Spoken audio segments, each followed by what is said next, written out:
In a little while. Okay, good morning everybody. Welcome along to our final council meeting of the year for 2024. I'll just kick off with the karakia. Mā te whakarongo, mā te kōrero, mā te nākau, mā te wairua, mā te manaki mai, mā te manaki atu, ka puawai te maramatanga, tihei maurei. Through listening, through talking, from the heart, from the spirit, through giving and receiving respect, understanding will bloom. This is the essence of life.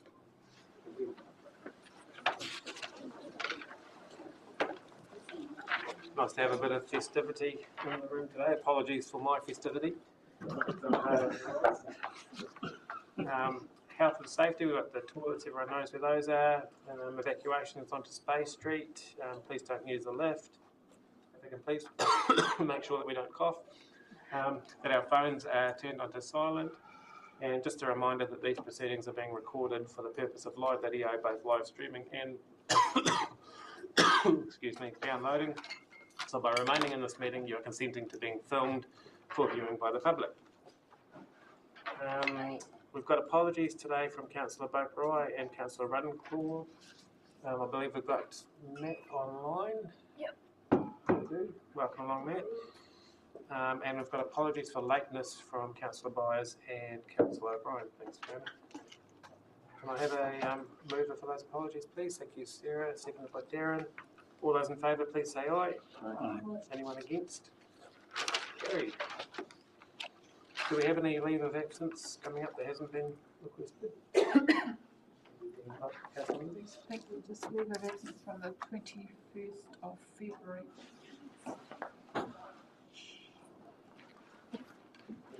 Further leave of absence. If someone like to move. Thanks, Councillor Fraser. Seconded by Brady. Thank you. I'll put the motion. All those in favour, please say aye. Aye. Anyone against? Carried. Do we have any items of conflict or anything on the agenda today from anyone? Regarding the Wyndham Museum.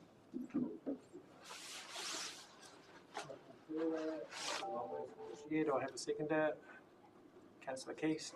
All those in favour, please say aye. Aye. Anyone against? That is carried. Extraordinary and urgent items. I've got a bit of a mouthful to read out here. We do have two late reports being tabled. So we've got the roading bylaw for Stewart Island Rakura parking restrictions, and we've got the Tiana Manapuri Airport. So the reason for the roading bylaw Stewart Island Rakura parking restrictions and one-way amendments, deliberations and adoption report was not on the agenda.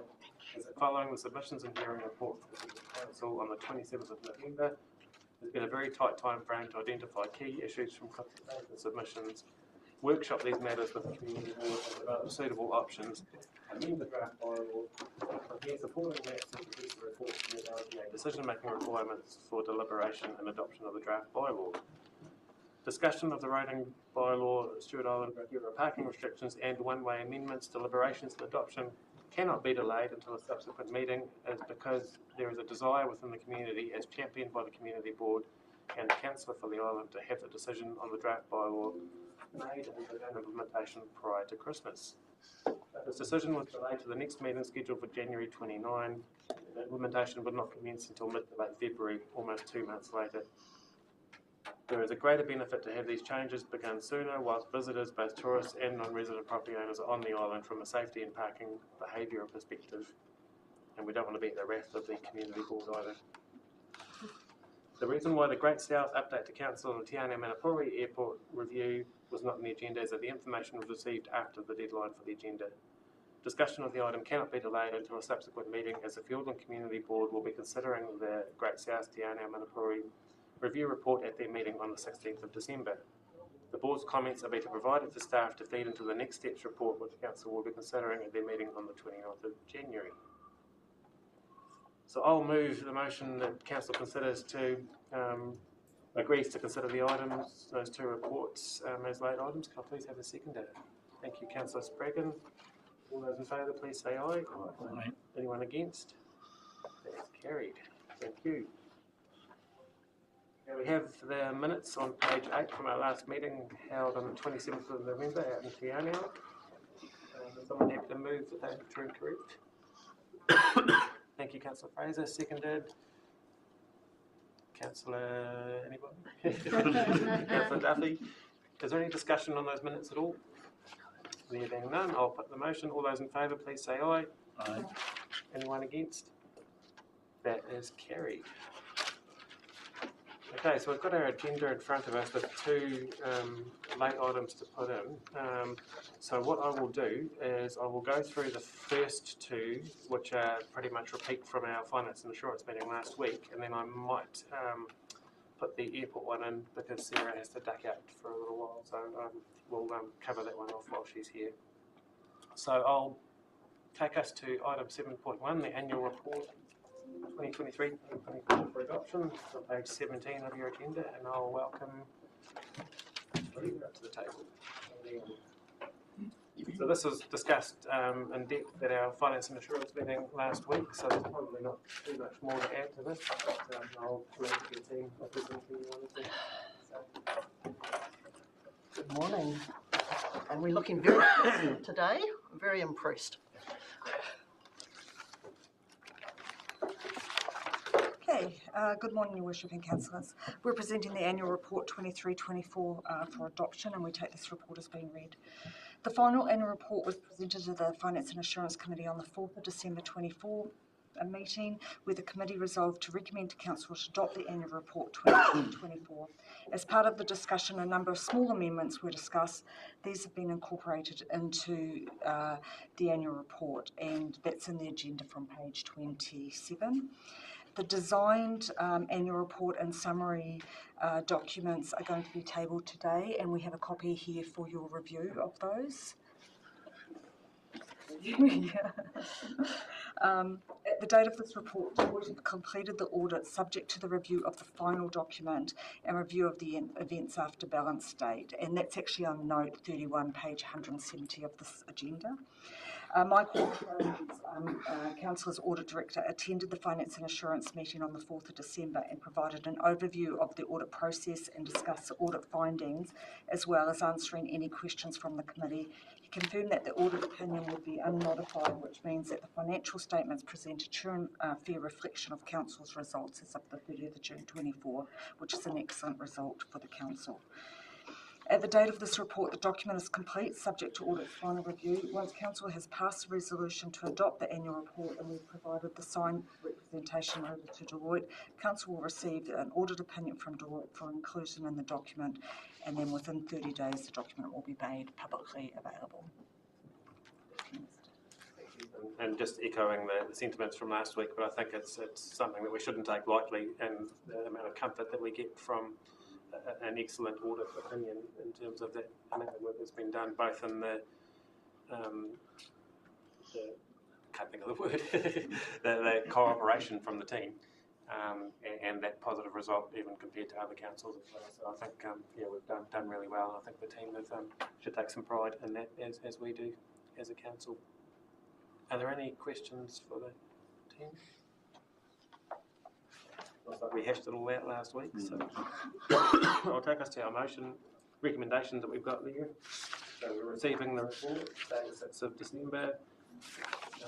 We're receiving the recommendation from Finance and Assurance that the Council adopt the annual report and endorse the summary annual report for the year ended 30th of June 2024.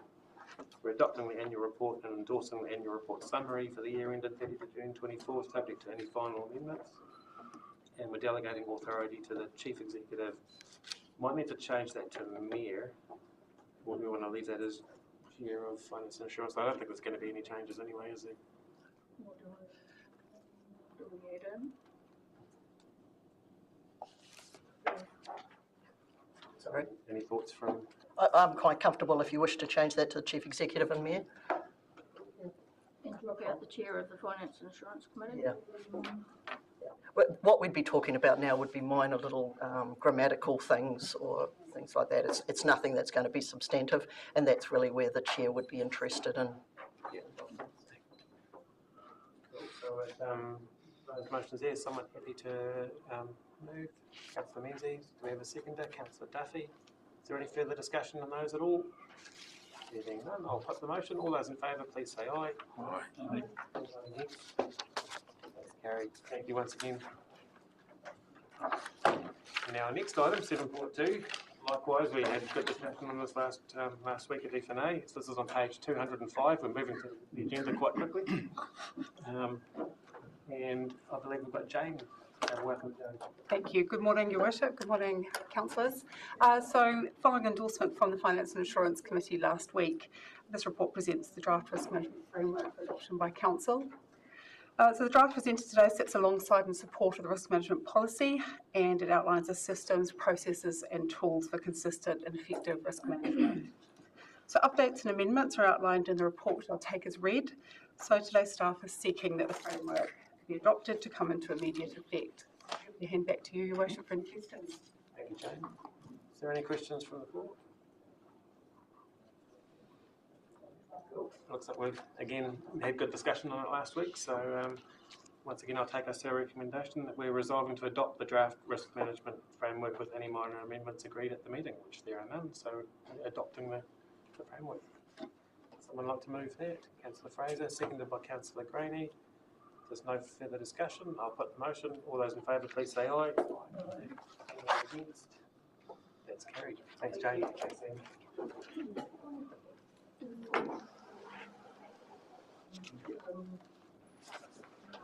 So I'm now going to move to the airport report, so 7.9 I believe.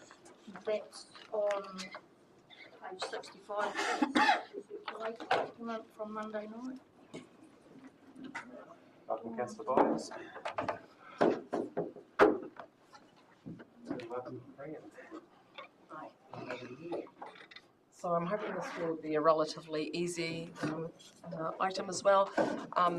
Obviously the airport, Great South have done their report that's now being delivered, and there was previously a workshop to give some feedback or some direct information on that. Unfortunately, Great South haven't been available today to come in to speak further to that, but hopefully we've had some opportunity to read that, and if need be, ask some questions. The recommendation is that this report be received and that we seek the community board to give comments on the next steps, essentially. So over to. Thanks, Francis. And I think this is, as we all saw when we were in Te now last month, this has been a solid piece of work done with under Sarah's great leadership in the governance committee, and Great South's done a really sterling piece of work to get to this point. Was there anything you wanted to add, Sarah, as chair of the steering group? I think that the main thing is that councillors realise that the governance team realise that this work is not complete, and that we will be looking at making a recommendation in the new year around the next steps, and making sure that progress continues to be made, so that there is no intent to go back to the status quo that we had before this work all started. I think taking into consideration as well the fact that it's a community board asset, so it's only, I guess, fair that it goes through the community board first before coming to council, hence this being an information report now, and then we'll take on board the feedback from the community board for our next meeting as well. Are there any questions, Councillor Byers? Thank you, Your Worship. Community board asset, I think this council's agreed that some of the funding will come across the district, so is it not a district asset now? Yeah, sorry. It's, yeah, well, it's 30% funded from the district, so yeah, it's a significant asset, and yeah, if we're looking black and white, so yeah, correction. It definitely is a strategic asset, as noted in our policies. So in that case, you're looking for comment from the community board. Perhaps we should be looking for comment from the community boards. A valid point, potentially.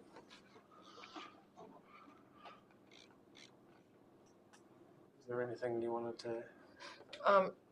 No, only that we've already had some of the community boards will have already met. So we were going to get the agenda out today for the Fiordland Community Board, so that they specifically had this on their agenda. And we were anticipating to obviously come back to council on 29th, so there was communication. But it's a good point. I could email the document out to all of the community boards to see if they had any additional feedback, so comfortable to do that. It's a good idea to put that out there. Councillor Keast? Thank you. Given that this has sat with the community board and been sort of with the Fiordland community board for so long, I think they're the priority. No, just adding to that, I think they've funded the review and everything so far. They've definitely got ownership of this process. So certainly the process is completely been 100% owned by the Fiordland Community Board to date, regardless of the changes that were made in August around the 70-30 split. Not to say that we shouldn't be open to comment from the other boards, but I think we need the lead to come from. Yeah, and I think there will be discussion around, you know, if we are looking at those next steps and funding is required for next steps, then we will need a lead from the community board on whether they are prepared to fully fund or whether they will then be actually looking broader to the rest of the district to look for that 30%. And I think it would depend on that as to next steps following that, once we've got that lead. I'm not sure how much it matters, but I see under capital budget reviews on page 5 of the report, there's a word missing, and I think it's probably meant to be potential or opportunity in the second line of the second paragraph.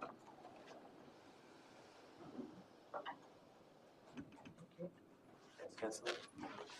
Doing your great job of I fluked to read the right bit. That's about the size of it.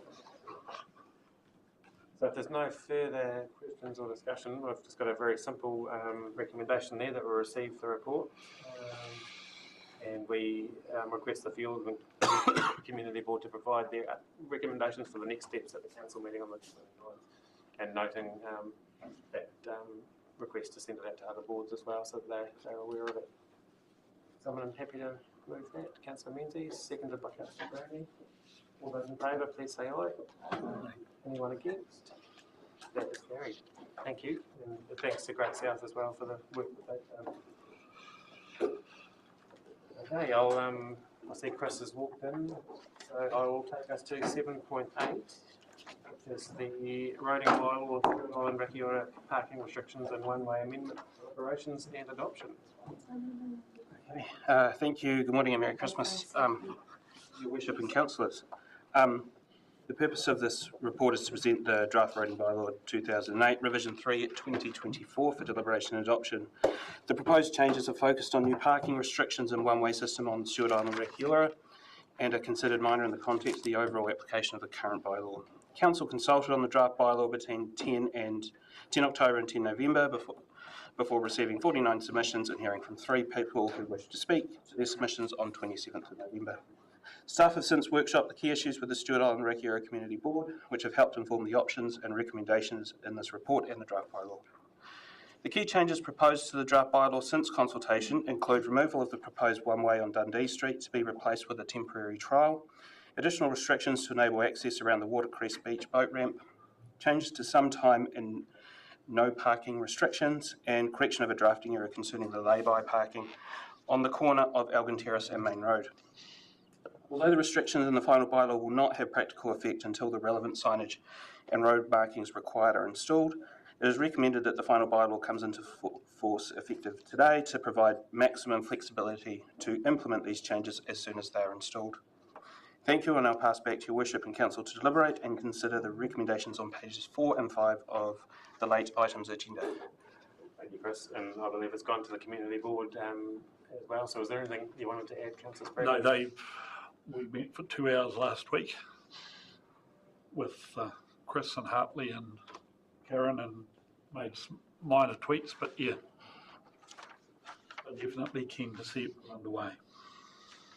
And it was great to have that that feedback from the public at our last meeting as well, where they've submitted into the process. Are there any questions from the table? So a pretty straightforward one. We've got quite a long list of recommendations here. So we're noting that on the 2nd of October, Council determined pursuant to section 1551 of the Local Government Act that a bylaw is the most appropriate way of addressing the problem of parking scarcity and long-term parking use, preventing parking access of other road users on the island, and safety issues of two-way traffic on hillside roads on the island, which approach Observation Rock.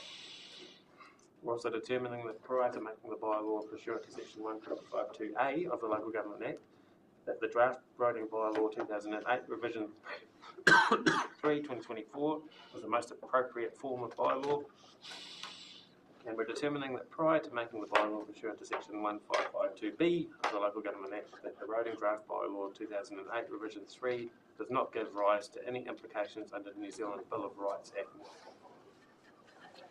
We're considering the feedback received on the draft roading bylaw 2008 revision 3, and we're agreeing to make the following additional changes to the roading bylaw 2008 revision 3 based on staff recommendations and consideration of consultation feedback. So we're removing the proposed permanent one-way on Dundee Street, additional parking restrictions at the Watercress Beach program, amendments which reflect the time restricted parking and no parking recommendations, and we're correcting an error in the draft bylaw which incorrectly references the point of measurement for the lay-by parking on the corner of Alden Terrace and Main Road from Argyle Street to Alden Terrace. And we're agreeing to retain the remainder of the proposals within the draft bylaw 2008 revision 3 2024 which we're consulted on. We're endorsing the additional following recommendations in response to the consultation feedback which do not involve further changes to the draft roading bylaw 2008 revision 3. Implementation of a temporary trial one-way on B Street before the wider roading bylaw review. Long-term parking spaces are not designated in the draft bylaw. Mobility parking options are explored as part of the 2025 bylaw review, and the Alden Terrace boat ramp parking issues are explored as part of the 2025 bylaw review. And we resolve to revoke the roading bylaw 2008 revision 2 2018 and adopt the draft roading bylaw 2008 revision 3 2024, or we propose a different way for us. Going by the lack of questions, I'm assuming it's going to be K1. Someone happy to move that? Councillor Spraggan, can we have a second? Councillor Bracken, is there any? And I'm assuming K1. Any discussion on that motion at all? I shall put the motion. All those in favour, please say aye. Aye. Anybody against? That is carried. We delivered it before Christmas, Councillor Spraggan. Yeah. It's a end of a long, fairly in-depth study, and thanks to the council staff. Yeah, I think that was done under quite intense pressure, so I think we need to acknowledge the team that managed to get that through. Okay, so go back in time to 7.3. This is the Mayoral Discretionary Fund Report, December 2024. This is on page 261 of your agenda. Rachel Poole in attendance to this one, if there's anything you wanted to... Yep, morena, and councillors. So this is just reporting to you for the last quarter what's been spent on the Mayoral Discretionary Fund. Short report. Does anyone have any questions? It's the only time it's been used, this geranium, and given the intensity of that the wet spring for the farmers and the time pressure, it was the most, that made the most sense to use that fund to do it. So it was all done within the policy, but and I was quite welcomed by the rural sector. Are there any questions on that report? None. The only recommendation is that we receive it. Councillor Keith, seconded by Councillor Menzies. All those in favour, please say aye. Anyone against? That is carried. Thank you, everyone. Rightio. We have our management report up next, which is on page 265 of your agenda. And I will promote for our chief executive. Thank you, Your Worship. So, happy Christmas, everybody. I hope the team are streaming in to answer questions around the A3s. I just want to I just want to celebrate the fact that earlier in the meeting, the annual report was completed. And if we just reflect back over this year, the LTP, the annual report, and now we're into annual planning, on top of a fair number of other things that are churning around in the national space, it's been a huge year, and I just want to commend the team and yourselves, because there's been a lot of big issues to deal with, and it's definitely been a tough year. In the report, we talk a little bit about some of the national developments. The announcements from Wellington are coming thick and fast. My observation is that a number of those are quite helpful for Southland, and a number of them not so much. And we're still working out which ones are going to have which effect, and some of them are only just becoming clearer right at the moment. For example, and again reflecting on the tight turnaround on the roading bylaw, which you've just passed, it looks like there's going to be a consultation round on a piece of new legislation from government over Christmas and closing at the end of January. And that's the imposition of a new levy on territorial authorities, or on all the councils, to pay for Te Mata Arawai and the new financial regulator that's been set up as part of the local government. And our understanding at this stage is that will be levied on a population basis. So roughly we have 30,000 people in our district, which approximately 7,000 to 9,000 are connected to the services that these two agencies will be providing, but the levy will be across everybody. In effect, so we have a situation again where something directed from Wellington that should be funded, in my view, should be funded from the tax take and shouldn't be levied directly on councils, looks like it's coming this way. And the consultation period is going to be over Christmas. So we will be submitting, of course. And the other one that I've only just learnt about this morning is a change to the amount of the waste minimisation levy that comes back from councils. And it seems there's a proposal from Wellington to keep more of that in Wellington and distribute less back. So both of those are going to have an effect on our budgets going forward if they become law. In the invitations to councils or more regions to submit bids for the regional growth, or whatever it's called, sorry, I've lost the word, regional deals, that's a welcome opportunity. It is also quite a significant change from all of the information that was available earlier on, where it was very clear that only 5 deals would be being offered across the country. And unofficially, we definitely got the sense that those 5 were very well advanced. However, very late, within the last 2 weeks, government has announced that actually every region can bid, and our region is having a look to see whether there's benefit in putting in a bid. Obviously, we would like to. However, it has to actually benefit the region, and some of the offers that are being made are not actually quite the way we would have traditionally seen them. So instead of funding the essential infrastructure that we need, it seems that they might be by way of loan, or there might be other strings attached. So at the moment we're busy working through it. The rules don't seem to be known yet, and we don't even know how they'll be evaluated when they're submitted, but they will be submitted by December 18th. yes. So, I know we always talk about it being dynamic. It genuinely is.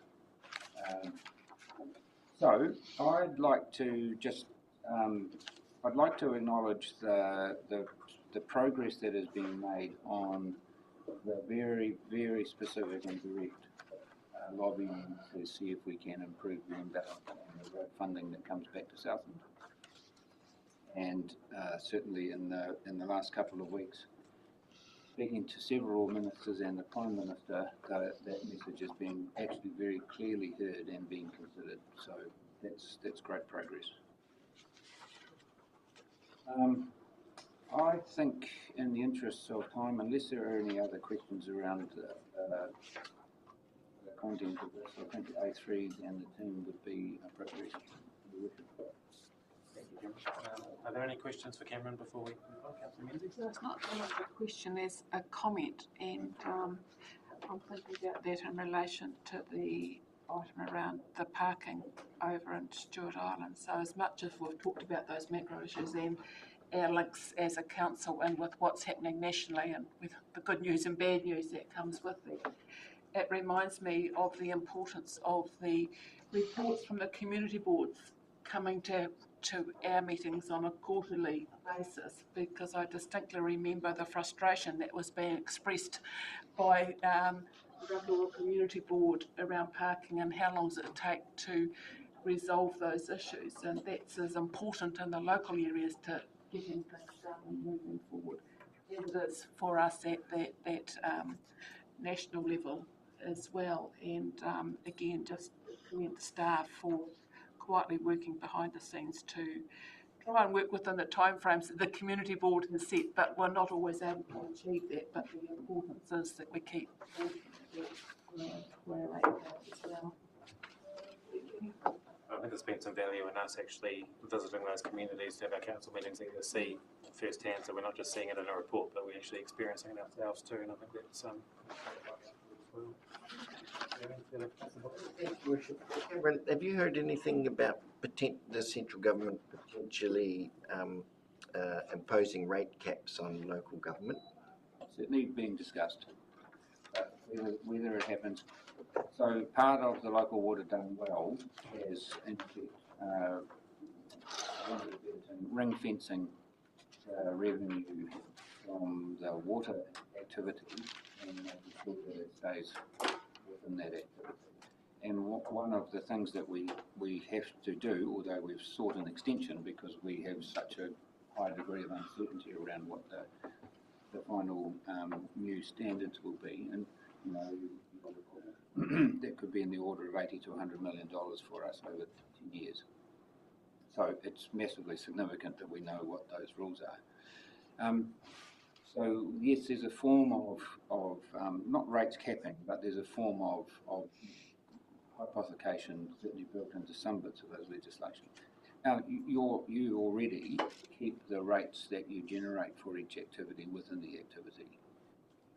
The implication would appear to be from the need to write it into the legislation that some other councils maybe have been distributing rates that they take for one thing and putting it into something else. I don't know, but for our point of view, we only take the money for the activity and it stays within that. The irony of that too is the fact that this new levy that's coming out is actually going to happen, and given that it's the economic regulator that we're paying for, it's going to try and make sure that water's is affordable. It's actually costing us another locally imposed tax to ensure it's ironic. Our future rates are driven by the asset base that we have, and the 60 to 64% of it is driven by roading and waters. We don't have stadiums, we don't have anything else. We basically run the council and we service those assets, but you can't not look forward, and the law requires us to look forward, as you know, 30 years in the LTP.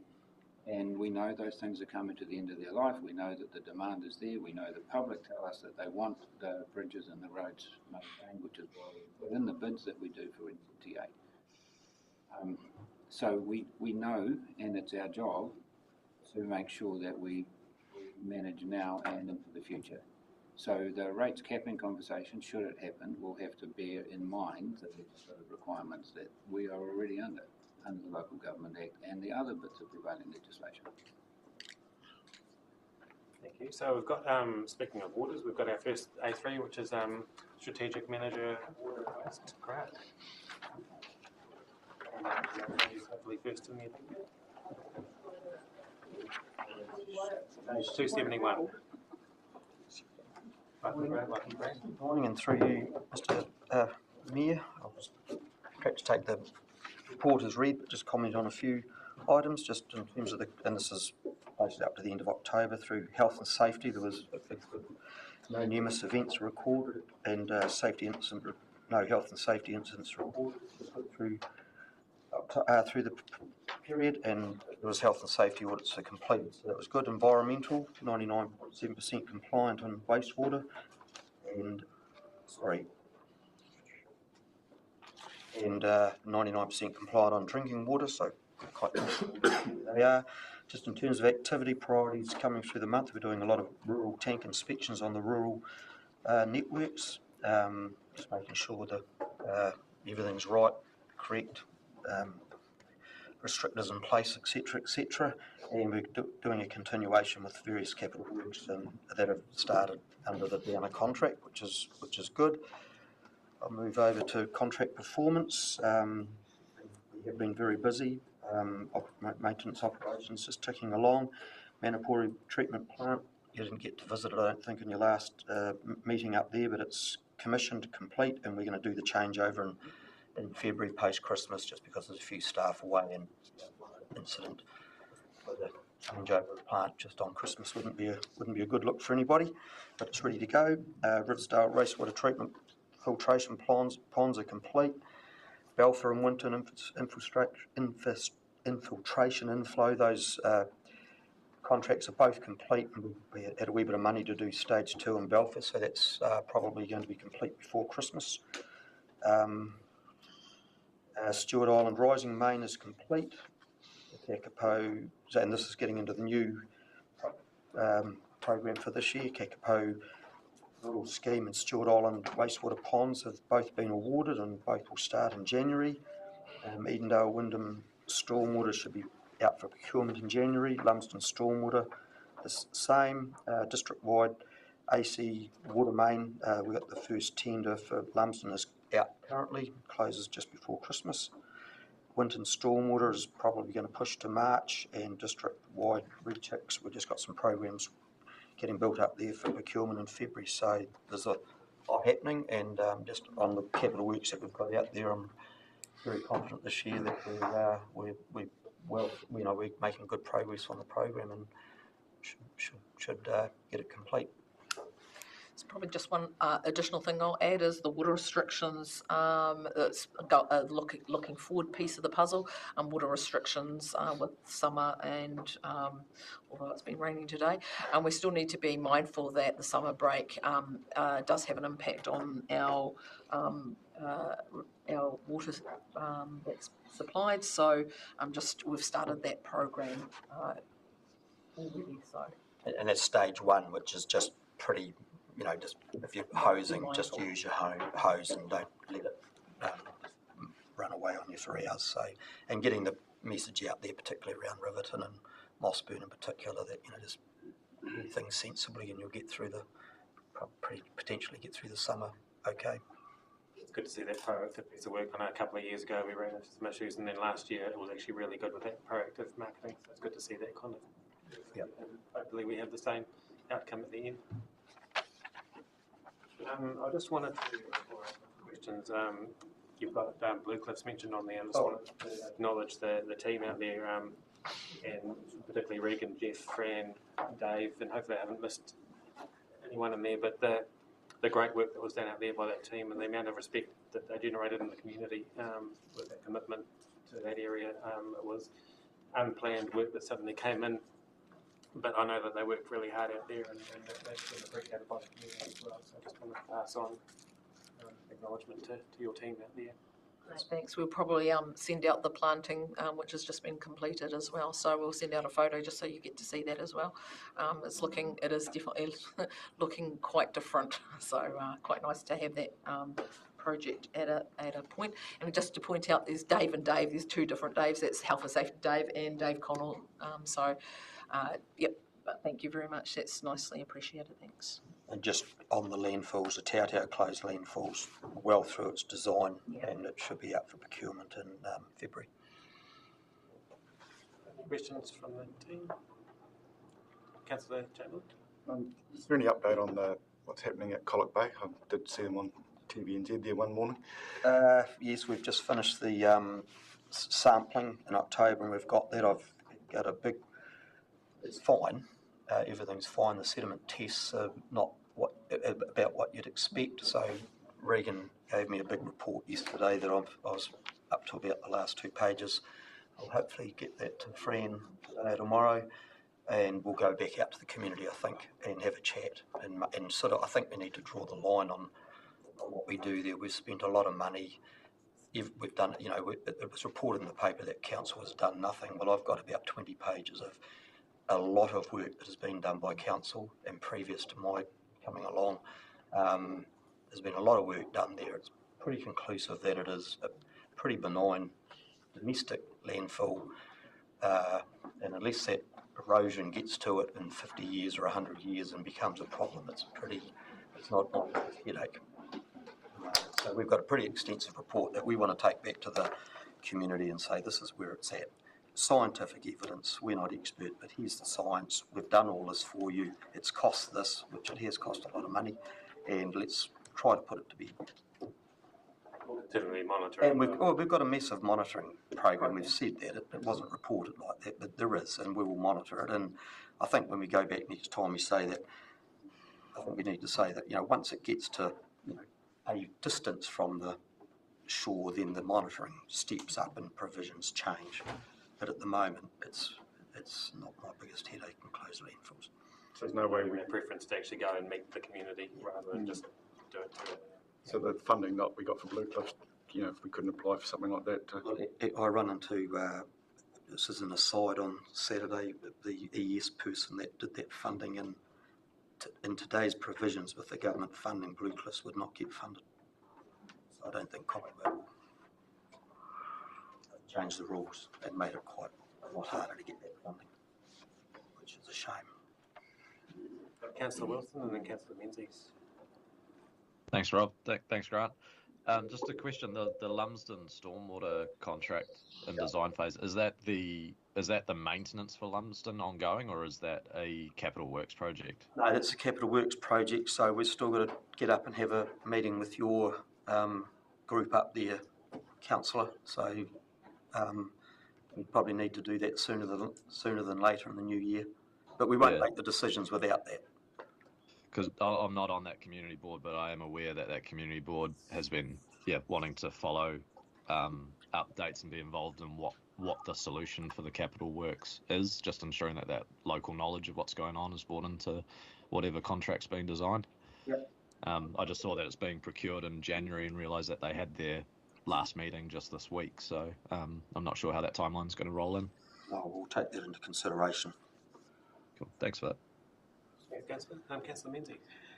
Thank you, Bishop. My question is just probably associated with Councillor Chamberlain's comment that we're aware nationally that there was funding opportunities announced around closed landfills, I think, and whether our program of dealing with those closed landfills could be supported by any of that funding. Have we made application, or are we clear that it doesn't meet criteria, as you just advised with Blue Cliffs? We haven't. Perhaps it's something we need to look at. But from what I'd heard anecdotally in the weekend, that even Blue Cliffs wouldn't make the new funding criteria. I wonder if, given the extensive costs that are associated with clearing each of these closed landfills, we could be clear about whether we can access funding nationally for that rather than a ratepayer base. Thank you. Have any further questions for Councillor O'Brien? Through you, Rob, thank you. With the dialogue around NIWA projecting that we're going to have a particularly dry summer in the area, and talking about your environmental drinking water compliance sampling for October, what are the risks associated with that area in terms of having not enough water and things like the issues that they had in Queenstown with the bacterial. Our problem's just volume. Yeah. So the quality's fine. So if we have a reduction in quantity, that won't affect the overall quality. We've got the systems in place. We feel confident that in that scenario we'll be fine. Yeah. Unless it's to a point that we're dragging stuff, if it's down to an absolute dribble.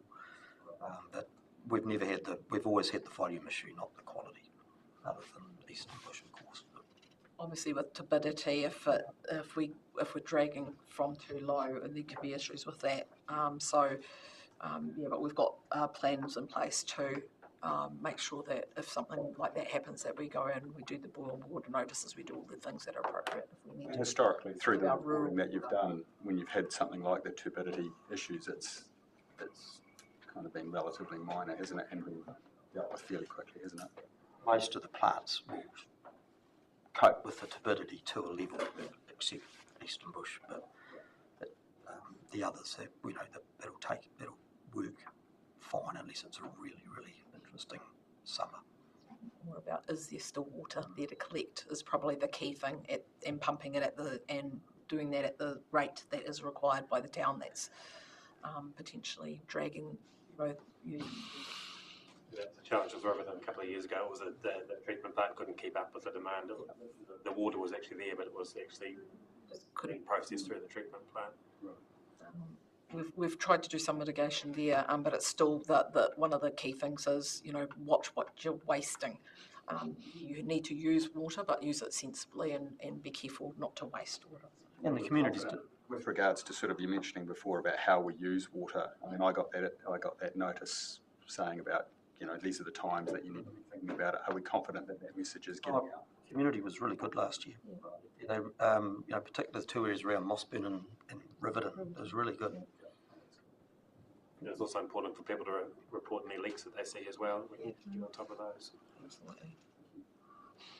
Councillor Menzies? Thank you again. Just another question. It's positive to note that with the 2023-24 works programs, 3 carryover projects are now complete. Is that the end of the carryover projects? So all done and dusted. So great work. Thanks. Yeah. Thank you, Grant. Councillor Wilson, you got your hand up again. Yeah, thanks, Rob. Just one last question. The Balfour wastewater, I guess the bridging consent, has that been resolved, or is that still held up? Oh God, that's a good question. No, there's still a few points to be clarified there. So the consent isn't. Yeah. Okay. Cool. I can give that update to the board tonight.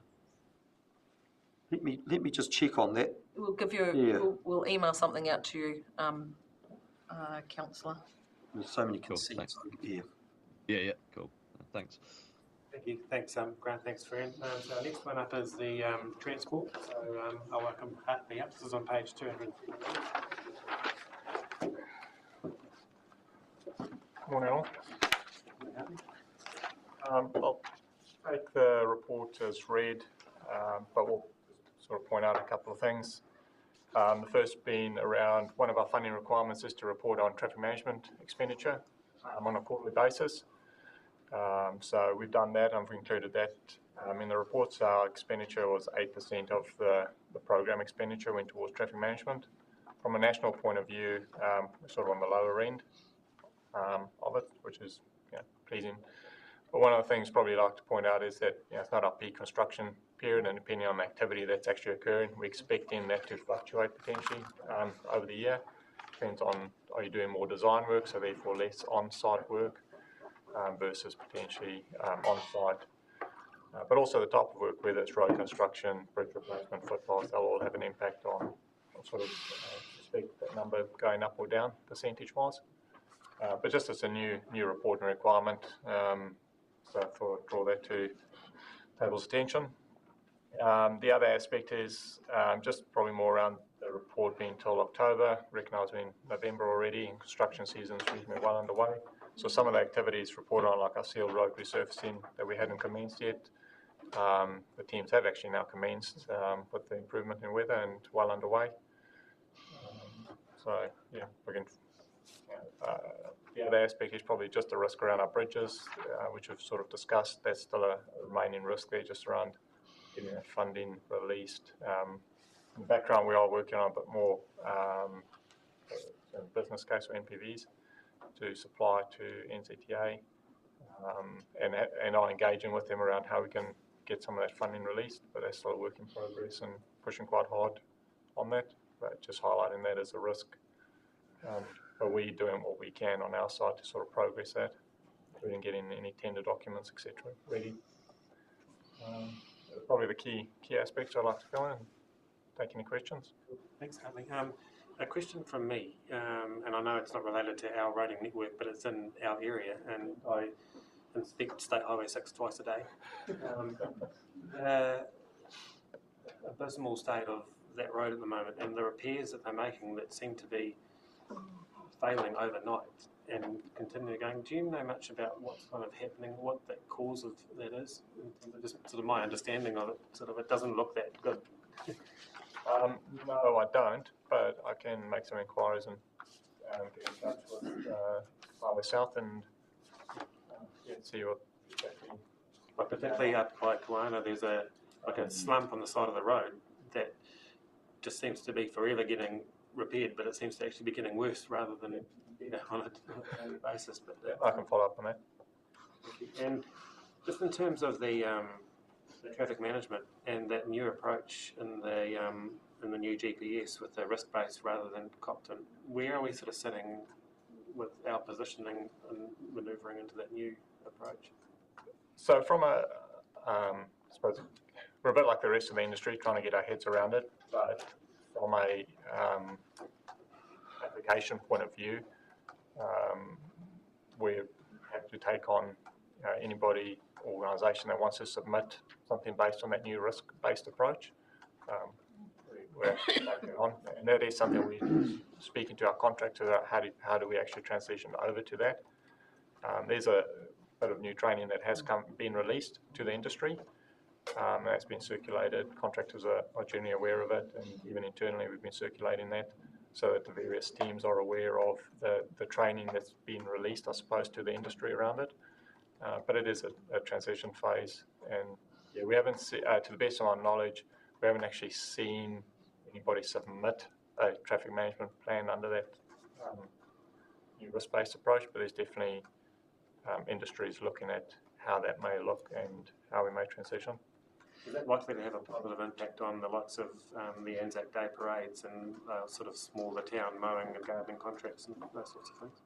I think it could do, but you may also find that some people may view traffic management where they didn't really have traffic management as high risk, or maybe, so I think there's going to be a something out about potentially.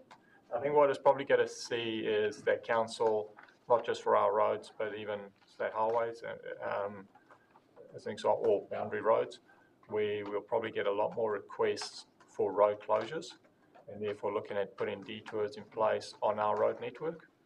But part of the risk assessment is really also assessing what's the impact going to be. So if you put a detour in place because of a road closure, are you going past a school, as an example, or past an event centre, or not that we have many event centres, schools are probably a more sort of logical.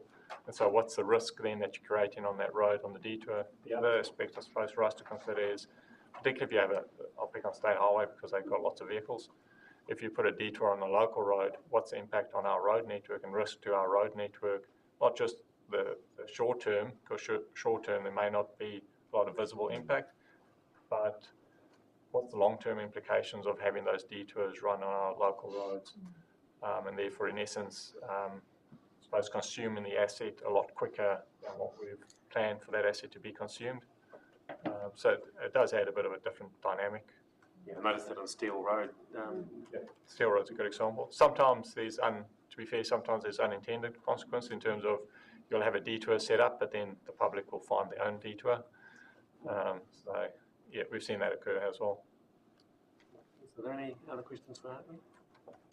I think you've addressed both the questions I had, but just a comment around the road closures.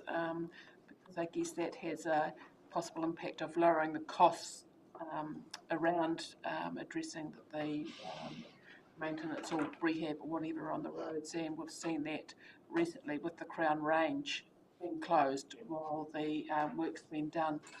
It hadn't crossed my mind that there's still got to be traffic management through there, because as people are living in that area have got to come in and out as well. So it's not just as simple as closing the road, and you don't have to worry about the traffic management. That's right, and that's what sort of one of the comments that came back from our contractors is that even though the road may be closed, it's not really ever truly closed, because there are still those residents that need to get access, and you don't always know when they might want to leave home to go to work or to go to a sport event or whatever it is. Yeah, or hospital appointment or whatever that case may be.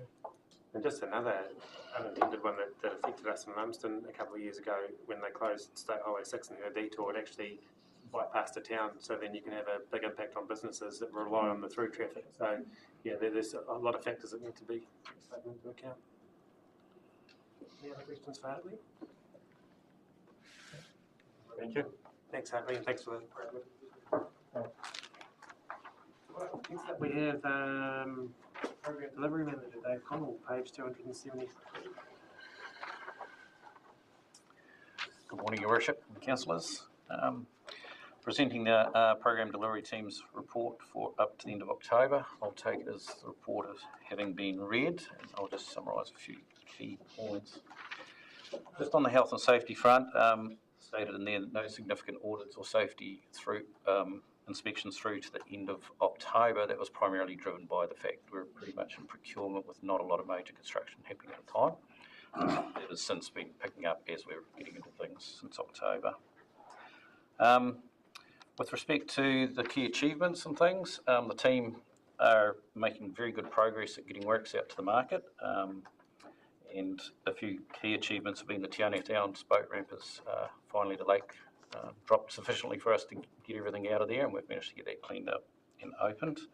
The finalisation of the Matariki Po installations, which are all now complete, bar a few tidy up works.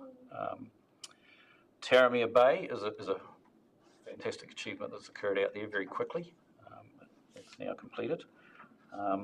Yeah, and procurement of your roading overlays with Gorge Road and Poro well underway, and the procurement of the others either awarded or just being finalised right now for starts after Christmas. So good progress in that space. Priorities coming up.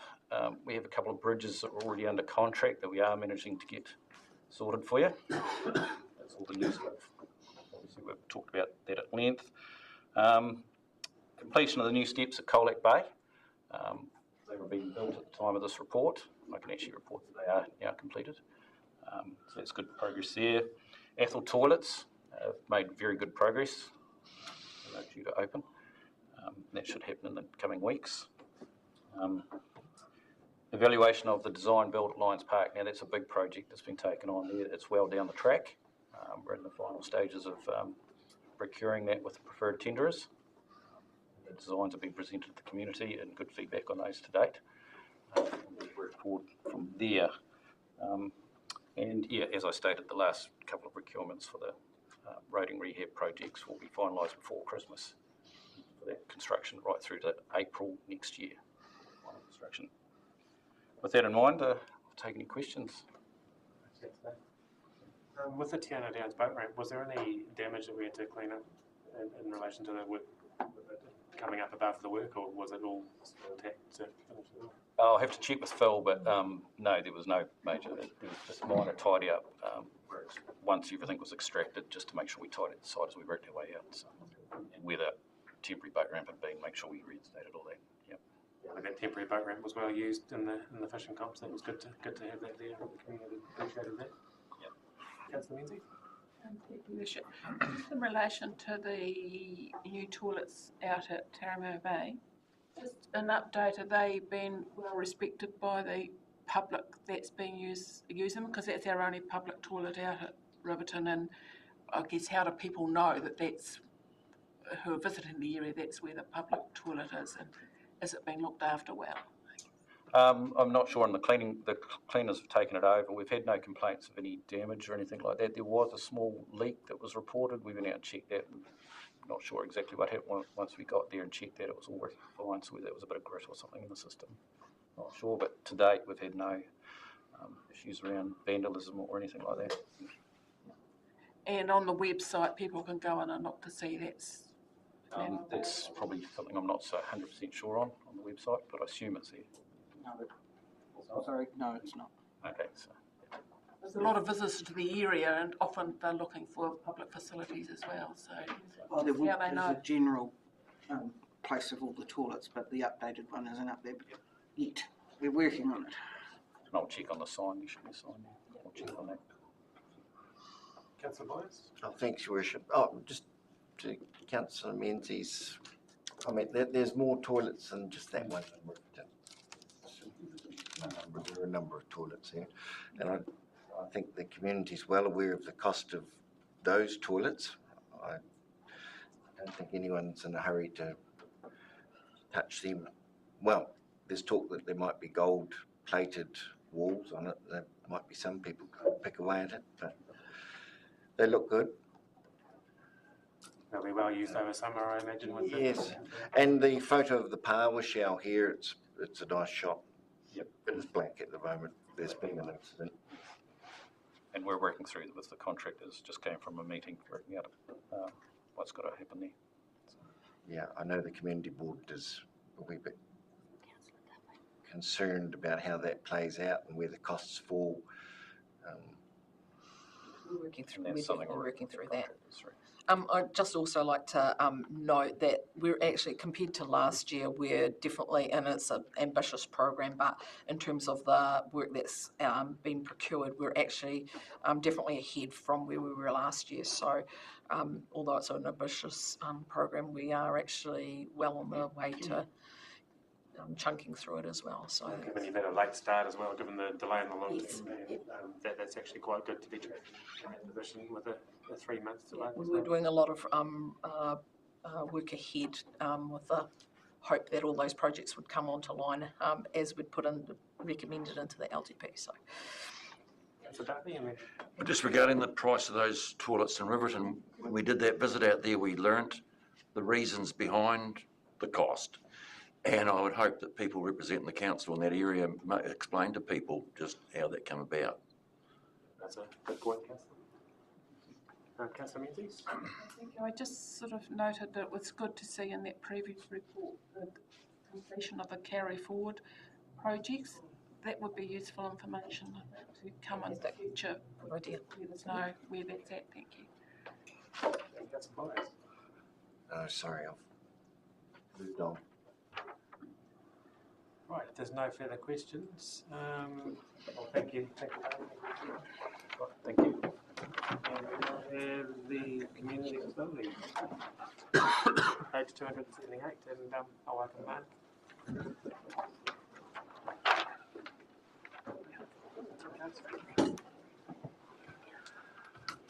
Well, Your Worship, councillors, I'll take this report as read. Dave stole most of my thunder. Oh, sorry. And just on the toilets, Riverton's actually got more toilets than any other town in the district. So they're well endowed with toilets. And the new one is complementing the playground there that's getting some really good support. So, you know, they've got some really good assets in there. And I'll just touch on the Matariki Po project. We just received an email this morning saying that we are finalists in IPWA engineering award for that project, which comes up next May. So, you know, it's really good to be recognised for some work that we've done down here. That's the Institute of Public Works Engineering Australasia.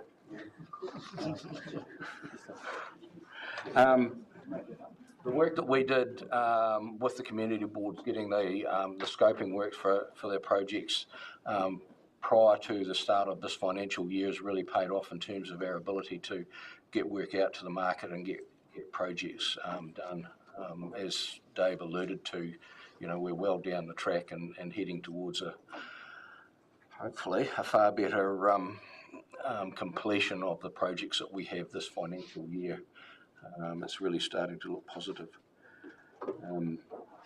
You'll all be aware of the weather conditions we've had recently, and the impact that that's had on our mowing and gardening contractors. They seem to be getting on top of it now. We have had a few situations where big vehicles have parked on our grass verges and created problems for our mowing contractors in terms of big ruts because the ground has been especially wet. But we have been working with our community board chairs doing tours around their towns and just working out how we're going to get the towns nice and tidy for Christmas and then hit them again after the Christmas break. We've got the community maintenance team out there working full time to tidy up the towns. And next week they're heading up into the northern area to do some work up there. But yeah, just trying to get on top of that wet spring has been a bit of hard work. But now happy to take any questions from the floor. One for me, and it might be targeted a little bit at me as well, but that vandalism, particularly the road signs, that seems to be increasing in certain areas. Are you noticing an increase in the toilets and everything, or is that sitting pretty stable at the moment, given summer normally has more activity, and does that normally have more vandalism? It's probably on a par. I sort of expected some over Crate Day, but we didn't get any, which is good. We obviously had somebody back into the kiosk at Lumsden, which is... You don't know who that was, do we? No. Once again, it comes back to, surveillance and the ability to do surveillance in those areas. But nobody certainly came forward. The downside of that is essentially the structure needs to be removed and we'll have to replace it. So, there's another cost to council. Yeah, they must have hit that pretty hard, but it damaged the vehicle.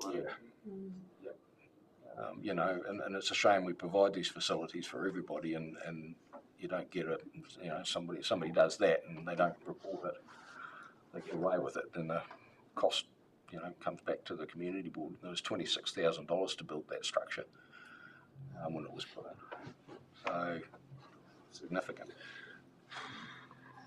Any other questions from Mark? Councillor? Thank you. Just in relation to that comment, it may mean we have to think twice about whether we actually replace these, because we can't keep replacing if that work keeps being... At the moment, we've got the actual information panels that were inside the structure. We've got them on the gates that were put around it. So the importance of the structure was it provided information for everybody to use the facility. So we still need to provide that information. It's how we provide it in the future is something. Yes, and what security we put around it and to cameras, destroy the cameras as well, but we have to think carefully about that because it represents a lot of ratepayer dollars in there. Just a question I have around in the risk factors, number 2, you talk about the work program not meeting targets. You say you're working through the projects quite well, but you talk about building consent, resource consent, design requirements and resourcing taking unquantifiable time to work through. So is that still the case, or are you finding your way through that? We're working our way through that. It's certainly getting better, and being able to do our pre-delivery work in the year preceding the construction work is certainly helping that process. Previously, we were trying to do everything in 1 year. We've moved to doing all the prep work in 1 year and the construction in the next year. So, yeah, that'll be modified at the next year. Yes, in fact, when you're saying quantifiable, you've actually taken steps last year to address that, so the risk level may not be sitting at a 16. Perhaps we'll see that modified in the next report. Thank you. Through you, Your Worship. Probably following on from Christine's comment, that's an extreme risk, that works program. The other one is resources. Staff resources are down due to resignations within the team that have yet to be replaced. Temporary staff are in place, however, this is only a short-term solution. Council staff are using as many local tradies, I suppose, and companies as possible, along with early engagement with contractors. As an extreme risk, and you're taking short-term solutions, what are our long-term solutions in this space, and what are we doing in order to be able to maybe utilise a greater net of contractors? I'll address that one. So we've completed a review of the community facilities staffing levels, and there's currently jobs advertised, and they will continue to be into the new year to replace the staff that are referred to in that comment. And then we've got a number of initiatives underway in terms of engaging local contractors and working to increase our use of them. We do use a high proportion already, but we're certainly working to increase that. So I think as well as that, it's looking at how we get work out to our contractors, and that's always going to be a difficult one. Where we know local contractors, we directly approach them. Obviously, we still use GETS, but are there other options in terms of Facebook pages and other media ways of getting to our contractors? Yeah. Historically, when I've spoken to some contractors within the district, they've said that they wanted to work with us in terms of trying to come up with some of these solutions around resourcing and machinery and equipment and so on. And I'm saying historically, they've said sometimes we find it difficult to be able to go through the process of compliance and blah, blah, blah, blah, blah. I don't know whether that's true or not, but it would be great to know that based on what you've just said, that we can sort of go through that process and make it easier, and everyone ticks the right boxes, and we can actually improve some efficiencies there if possible.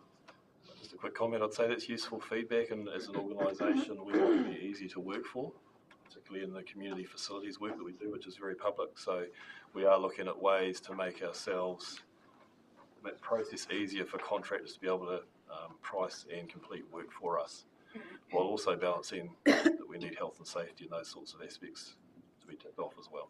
And once again, I think we can do that. We can realise that, because there should be there's the relative risk associated with all parties involved, and they should assume those risks accordingly. So if they put forward with us, therefore it should make it relatively straightforward for both parties, as long as the risk is assumed equally. I think a good example of that is at our previous council meeting in Te Anau, where we awarded a local contractor in Te Anau amenity contracting.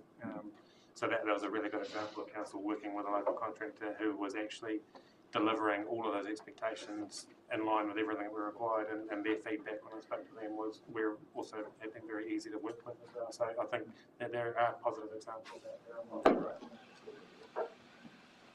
there. As a final comment around the RFS summary, 100% of the service requests are completed on time. That's fantastic, isn't it? So thanks for your work there. Tricking the question in, sorry. In terms of the antenna reporting, I've just noticed a couple that I've put up. There's a field in there to have a response that it's been kind of actioned, or like a comment back, and I don't know if that gets filled out by default.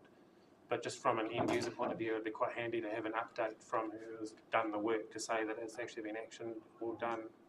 I don't know if it's doable or not, but there is the scope inside the app to have a comment coming in. I do know that Donna responds to every RFS, and whether that's at the end when it's done or when she needs to get in touch with the person, I do know that she does correspond with the person that puts an RFS in. It might just be because I've done it and that I know that it's done too. So. Just further to that too, look, I mean, I had a recent RFS request, and it was dealt with really smartly. It was dealt with, within 30 minutes. So, which, just thought I'd make that point. Your Worship, so on the next report that I'll cover around services and libraries, we do have you can see a trend there of antenna increasing. Well, they're not huge numbers, but there is a general increase in the use of that platform. So I'll discuss that feedback, I guess, with comms and our customer services team, just to see if we can get that function working. Thanks. Well, thank you very much. Yeah, thanks for that. I think it's the community board approach that you talked about. Look, I think it's come a long way from where it used to be in terms of trying to plan everything in one day and then trying to get it through in the year, and it's we're seeing some positive progress on the ground. So thank you. Thank you. Okay, so while we're still sitting there, I think shall we go to the libraries, which is on page 277.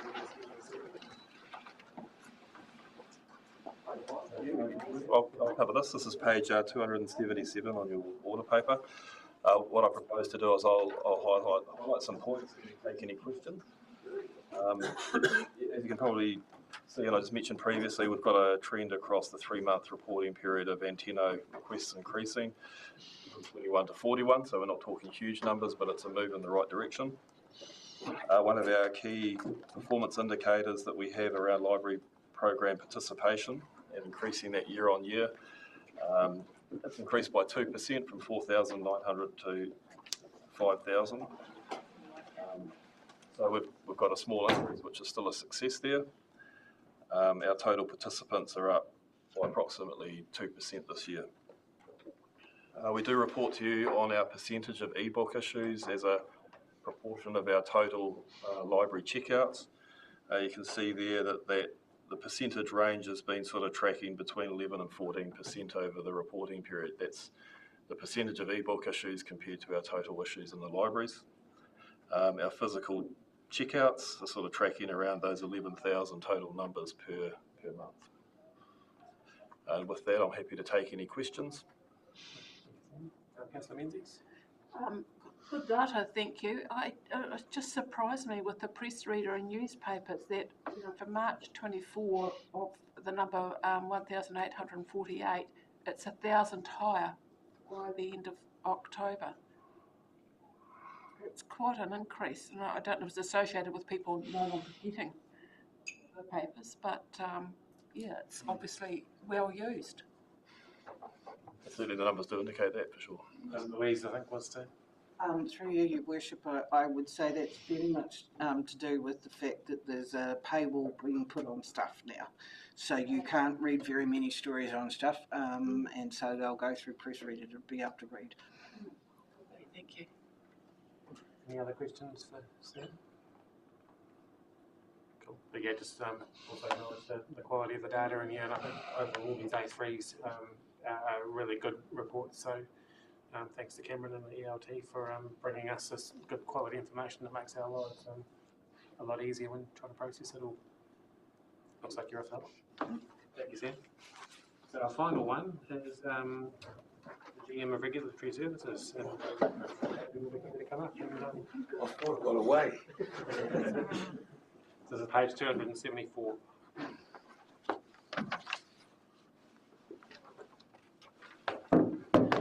Tēnā koutou katoa.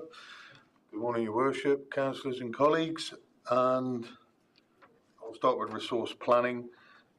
Obviously, we talked to FMA last week about progress, so I won't harp on about certain areas, and that was obviously more up to date than this report is, because this is for September and October.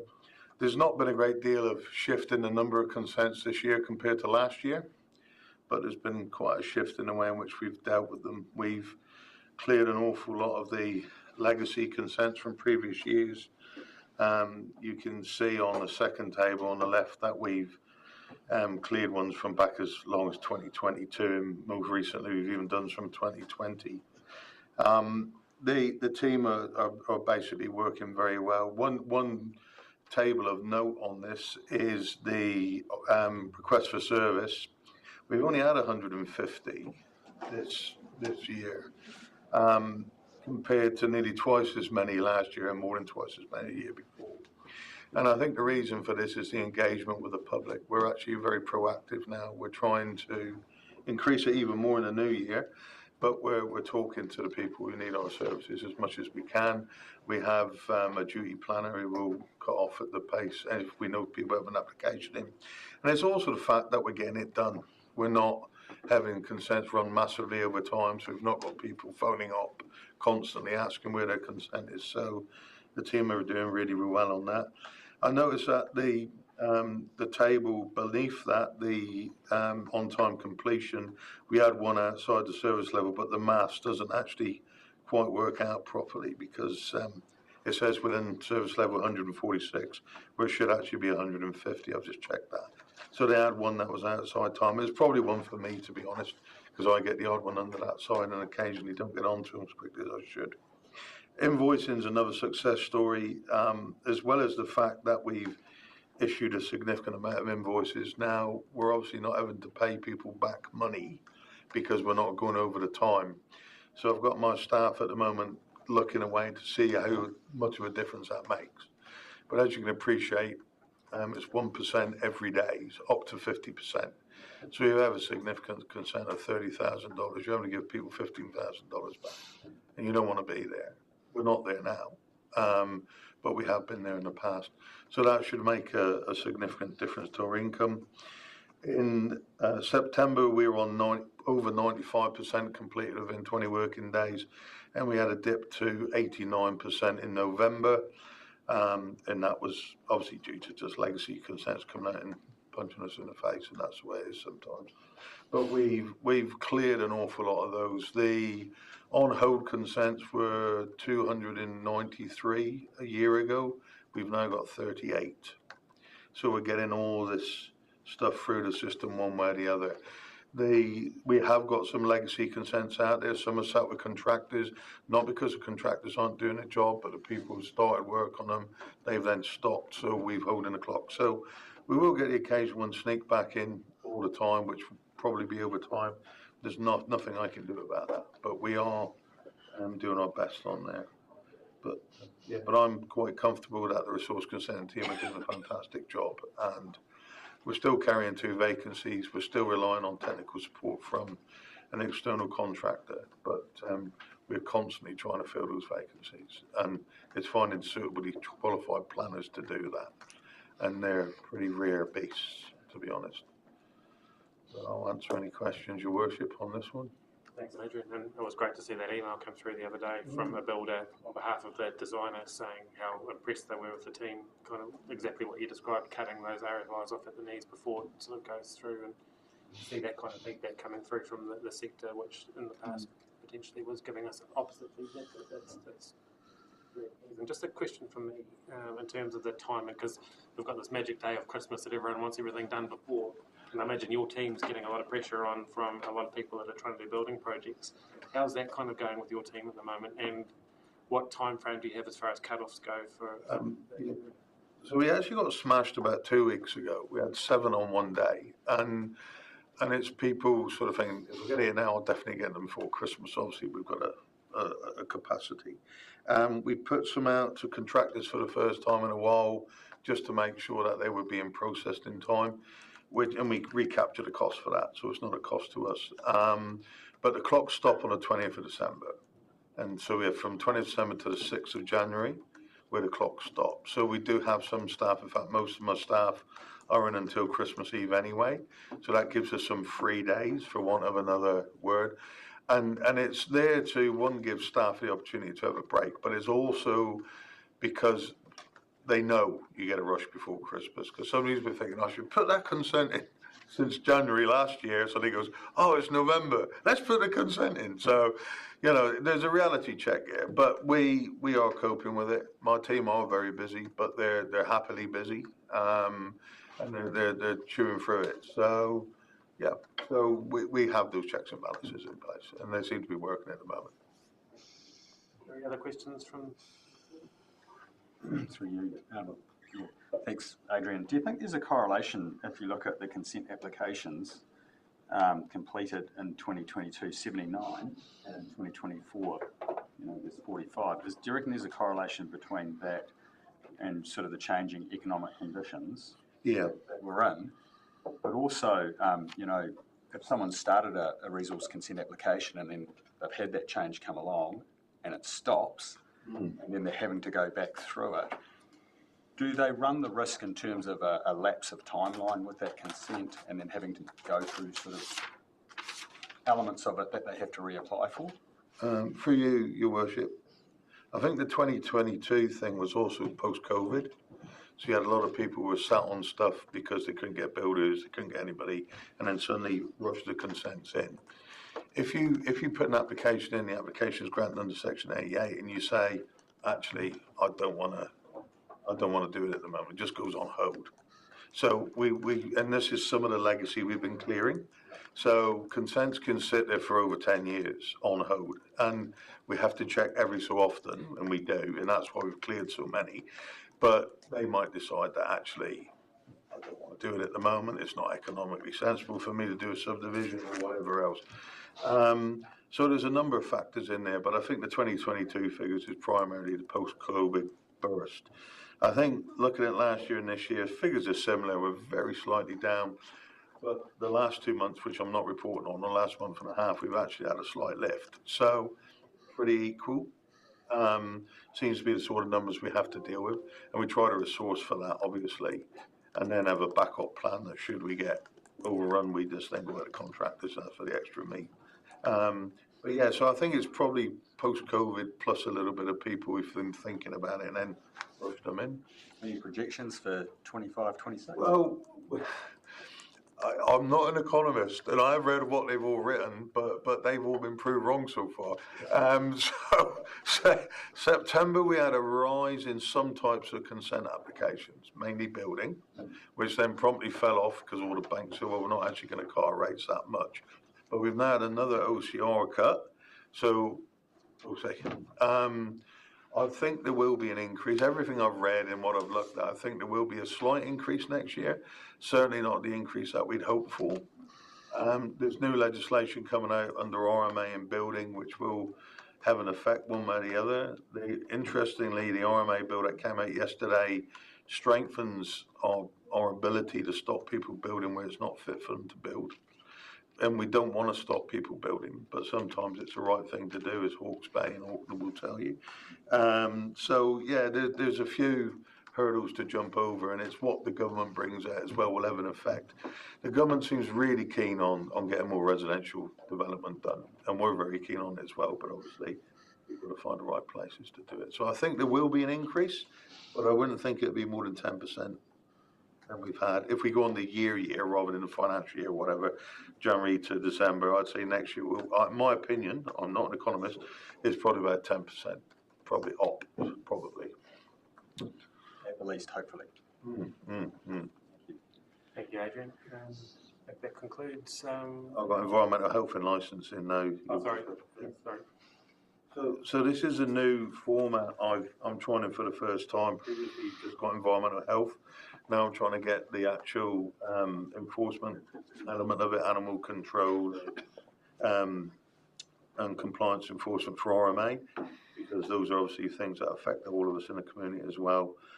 Alcohol and food licences, we had a few out of time in September, 14 out of 78. 78 were on time, 14 were outside of time frame. In October, 72 were on time, 4 were outside of time frame. There's a couple of reasons for this. The first reason is that the actual frequency of the visits for food is dictated by MPI, not by us. And quite often, MPI say you need to do these people every 3 months. We go to look at them, but because they're a summer food business, they're not actually open. So we can't do a verification. So that's one of the reasons.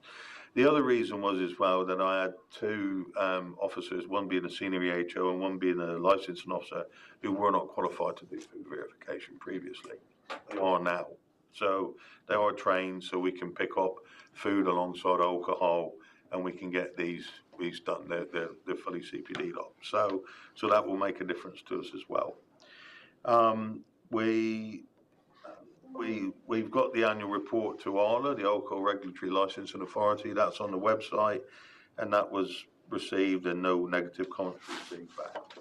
And the request for service inquiries, they've been dealing pretty solidly with those on the public health side, and they can vary for anything, for complaints about hairdressers to trade waste problems to anything at all. So it's quite a mixed bag, but they do pretty well dealing with them.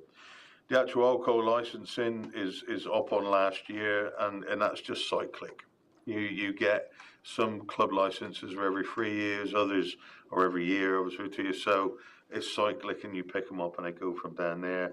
But we seem to have people drinking more alcohol because the licensing's gone up. And Councillor Duffy will vouch for that as well, as the DLC chair is aware of all this stuff that's going on. So I'd say RFS is down this year. Again, I think that might be because the website has been improved generally, but they have been dealing with them pretty much on time. And it's only going to improve in that area as well. On the compliance side, our animal control team is now fully at strength, which is fantastic. Unfortunately, for Invercargill City, we stole 2 of their best animal control officers, but they volunteered, we didn't force them. And we've got a really good team there now. We've got a very professional animal control team. We've taken 6 nasty dogs off the street in that period, and these are nasty dogs. They're not dogs that you would ever want to come across.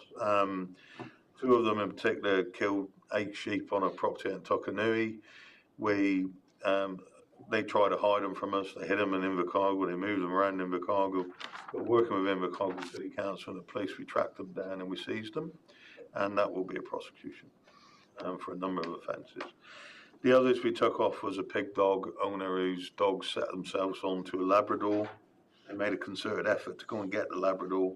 And the owner of the Labrador even got bit in the process. So we're working through that one as well with the owner's lawyer and trying to get these dogs sorted out.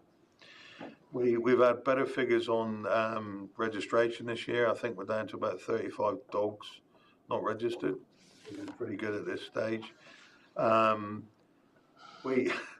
We seized a dog off somebody the other day, and they said, well, they didn't think they'd been informed, but they'd had 2 letters, 2 emails, a phone call 3 days before, and a previous visit. So I'm afraid, I've got no sympathy. And it's my mantra, but good dog owners shouldn't be paying for bad ones. So, it will cost them money till they pay their license, and they'll get it themselves. But I'm very happy with the way that's going. And you can see we've issued about 95 infringements in that period. So there you go. Freedom Camping, we've got our Freedom Camping bylaw officer has been out and about for over a month. He's had quite a lot of interaction with people. He's talked to a lot of people who are in the wrong place and told them where they can go.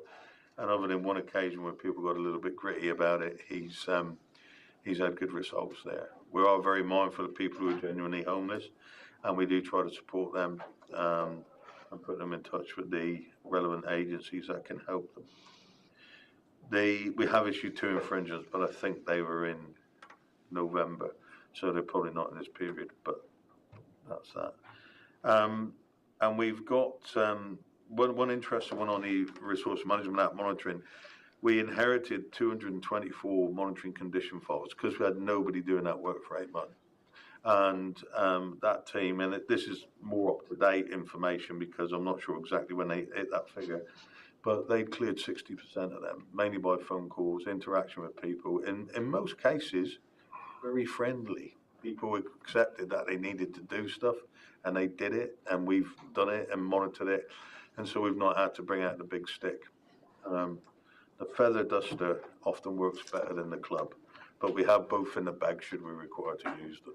So the team have done really, really well. So that's it on the public health and compliance side, if there's any questions on that one. Thanks, Adrian. A very thorough update there. Have we got any questions from the team? It's not a question, but just commenting on the perhaps increased number of alcohol events, if you like. The good side of that is, lately there's been a spate of Christmas parties and so on, but it means that those events are controlled now, whereas, so it's a better option than not. Yeah, I know that the police reported Crate Day wasn't successful from their point of view. I think they had a few issues, but hasn't been reflected on our stuff. Great Day, something we don't get to hear about. It happened in, was it Riverton, had Crate Day this year? I think they went for it big style, but we've had no complaints come through. So I think Riverton, when it comes to alcohol, are quite self-controlling. There's a lot of strong individuals controlling Riverton quite well, but I don't know. Just The dusters or. and my last one's a building team, Your Worship, if you want that one. So compliance times for building consent processing, we're at 85% in September and 92 in October, and that trend's continued to get better. The CCCs were another area where we needed to pick up pace, and we got up to 94% in September and 89% in October. So these aren't perfect results, but they're far better results than we'd had previously. Our BWOF audit team, these are the guys who do the building warrant of fitnesses, make sure the buildings are safe for public use. They're well on track to get 20% of BWOFs, which is their KPI this year, even though they've lost a staff member recently, but we lost him to the building team, so that wasn't too bad, and we are actively recruiting to replace them. We're getting ready for the IANS accreditation. I'm pretty sure any of you who's been in when we've had an IANS audit know that it's quite a traumatic experience for everybody involved, but I'm very confident that we'll be in a very good position come the 11th of February when they come to see us, and they finish on Valentine's Day, so that will cheer me up, I hope. So consents, again, on building, we had a bit of a false dawn. We thought we were going to get a big rush of building consents with the last OCR cut. We don't know, as we've discussed earlier on building consents, where it's going to go. But our inspections, we're doing a lot of inspections. Our remote inspections were started a little bit more back in October, so I can touch on it. But that's now fully up to speed. But what is really quite heartening is one, that the first time pass inspections are up to 2/3, and that's unusual. In the country, it's about 56% apparently.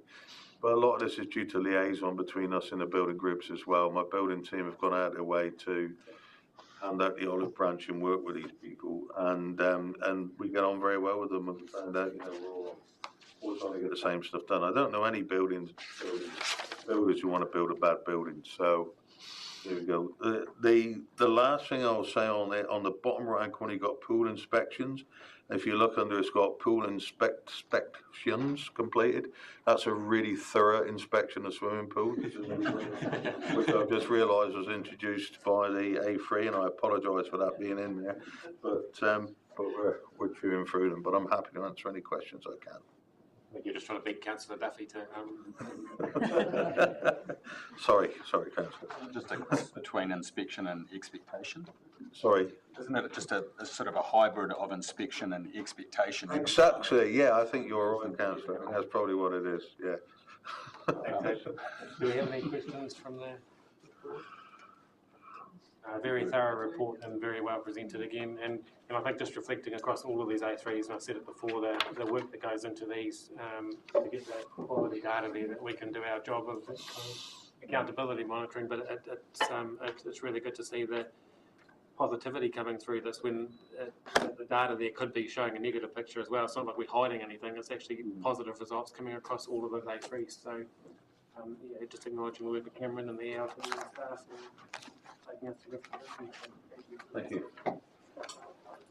Well, we have a recommendation here. It's a very simple one.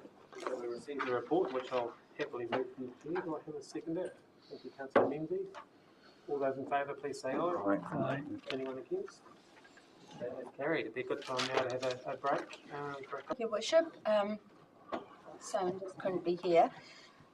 This is grant money we've already received from MB. We didn't have it in our budgets because we weren't sure whether it's happening or not happening at the time, because it was a announcement that was that came somewhere in the middle of a funding year. So we've got the money now, and we're looking to spend it. So we're putting a unbudgeted expenditure report to council, so we can go ahead and spend the money, or we would have to return it.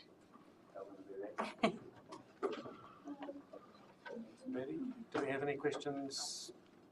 No, I'll just move it. Sorry, I'm late. What's it going to be spent on?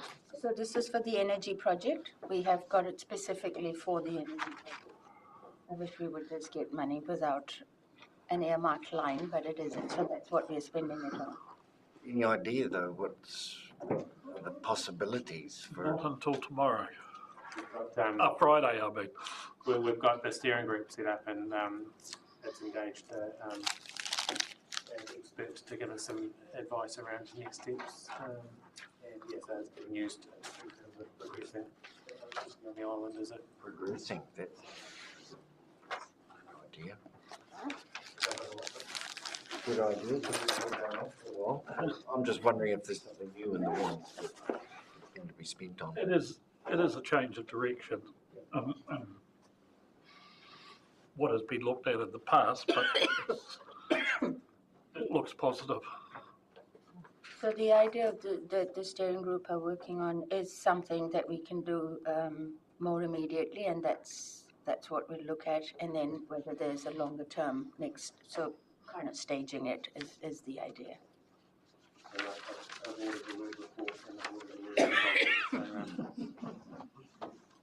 So Councillor Spraggan's happy to move it. Do we have a second? Sorry. Another question. Sort of probably based on what On's kind of getting towards. So are we saying that based on tomorrow we will be able to elaborate more on Based on Friday, yeah. Based on Friday, we'll have a better understanding of what these new initiatives will be over and above what has historically been looked into. That's correct. So the steering group has commissioned some work around what can be done, and it is, like I mentioned, more short term and long term. That report is coming to the group on Friday to look at the options, and then there'll be some decisions to take, and at that point we'll have a better idea of what it will look like, what the entire project and the different stages of it will. And so we will bring that report back to council once we've got some clarity, and we'll have to do some engagement and things like that as well. And there'll be appropriate comms going out noting that the community and the community board on the island has a heavy interest in this as well, so there'll be comms coming out following Friday. Southland as a region obviously has an interest in this. Do we have any idea of timelines or timeframes of when that report will come back to us? So the report will come to the advisory group on Friday, and we should be able to bring something to council on the 29th of January. So that's the first meeting of council, 29th. We will definitely bring something back. We'll also need to put in, depending on whatever the report's talking about and the details of it, we might need to put in some applications to government, etc. as well. So yeah, council will get to see it on the 29th of January, the next meeting. Councillor Wilson? Thanks, Rob. Yeah, certainly endorse using the money and allocating it where it can be used rather than gifting it back if unnecessary. But what's the reporting required? I know with like Better Off funding, there was quite stringent reporting back to DIA of how the money was being spent, meeting those milestones. Is there any reporting required on this? And is there risk that if we approve that expenditure and then it's not appropriately used, we're then left having to pay it back anyway? Kanoa has been sitting with us throughout the whole process, and they regularly meet with the steering group, so they're the ones that are administering the fund, so they've got insight all the way through as to what's happening, so yeah, there so won't be any issues with that. Good comfort level there then. Cool, thanks. Cool. So that's been moved by Councillor Spraggan, seconded by Councillor Chamberlain. If there's no further discussion, I'll put the motion. All those in favour, please say aye. Aye. Anybody against? That is carried. Thank you for voting. Right, next item is item 7.6, the signing of the audit engagement with the Milford Community Trust. And I welcome Joe and Anne. Hi. Hi everyone. So this is just to get the audit engagement letter for the Milford Community Trust signed off for the 24 financial year. It is a decision paper. I noted I didn't tick the box at the top. This basically what's happened is the trust deed dictates all our legal obligations for the Milford Community Trust, including getting an audit. And although the council approved for MCT to become a exempt CCO in June 23, the trust deed itself wasn't actually signed off. All the amendments to remove the requirement of the audit wasn't signed off until September 24. We did seek some legal advice in various different ways and contacted the Charities Services just to see what they would recommend. And it is illegal. The changing of the trust deed only occurs from the date that it's signed forward, which means we have a legal obligation to get the the audit completed for the trust. Once this was all identified, we received the engagement letter from Deloitte, from Deloitte, but it was received around the same time that we no longer had a quorum for MCT, so we haven't got trustees to sign it. As council has the ability to approve the trustees to come, we're requesting that council approve the CE to actually sign the engagement letter so we can proceed and fulfil all our legal obligations. We're not worried about box ticking here again. We've got quality report. You make that one. Are there any questions for Joe? Just the question, I assume that the issue's now rectified in the trust deed so that... Correct, yeah, I think that's September. Any further, Councillor Wilson? Yeah, thanks Rob, thanks Sam. There's a little bit of context, I guess, around the trust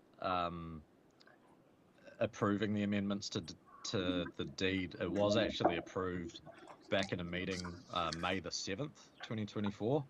So as far as council approving the CCO exemption and then the proposed amendments to the deed being accepted by the trust, that was done on the 7th of May. But because that decision then required that legal opinion, then the final trust deed, which included no changes, that's what then was put for signing by the trust on the 11th of September. So there was quite a big delay, and I do wonder whether it could have been avoided had the trust deed process been kind of completed more timely before the end of the financial year. The other point being that the reason the CCO exemption was requested from council, under my understanding, was to avoid a lot of the ongoing hemorrhaging costs from the trust funds, being the cost of annual audits and things that being a CCO was requiring. So, I mean, this says it's going to be a $3,500 fee to get the audit done, and that it will be covered by the trust's funds. There's not really a trust left to make comment on this, but the point was to try and avoid this cost, and it's missed it for another year. But the question would be whether the trust had any control of that timeline and that timeliness of it, and whether it's actually up to them to pay this audit fee that could have actually been avoided had the CCO exemption process been completed more along the timeline that it was presented to council. Obviously, I'm no longer chair of the trust and don't have a say on that, but that's the context I'd add from the time that I did spend there. Unfortunately, we weren't involved in that process, so we can't make comment on that at this point in time. We're just fulfilling the legal requirements. Councillor Menzies? Thank you. Councillor Wilson, that probably answered the question I had in the back of my mind and considering how to ask it about this is a long time from when we considered the matter to when it's now considering a request to fund the audit, which will come from the trust. And so it was more a systemic kind of comment as when we make a resolution, given how does a time frame get established in order to avoid avoidable costs within council, so that might be something to consider in the future, so we lessen the opportunities for these kinds of things to arise. Completely agree and understand. We can do further investigations if that's what you would like us to undertake and come back. I think that just takes more time and expense on the part of staff, and it's more of a hidden cost, but we're probably in a position now where you've got the legal advice and you need to go ahead. It's sort of backdating that and not backdating, backtracking that and see where there are opportunities to intervene earlier. Thank you. I think to your point, moving forwards with items like this. Any further questions? There being none, I'll take us to our recommendation there that we receive the report and that we approve the signing of the audit engagement letter for the audit of the performance report for Milford Community Trust for the year ended 30th of June 2024. And we delegate authority to the Chief Executive to sign the audit engagement letter noted in Resolution D on behalf of Council and the Trust. Councillor Menzies, seconded by Councillor Fraser. If there's no further discussion, I'll put the motion. All those in favour, please say aye. Anyone against? That is carried. Thank you. Okay, our next item on the agenda is reserve management plans, item 7.7 on page 299. Sam and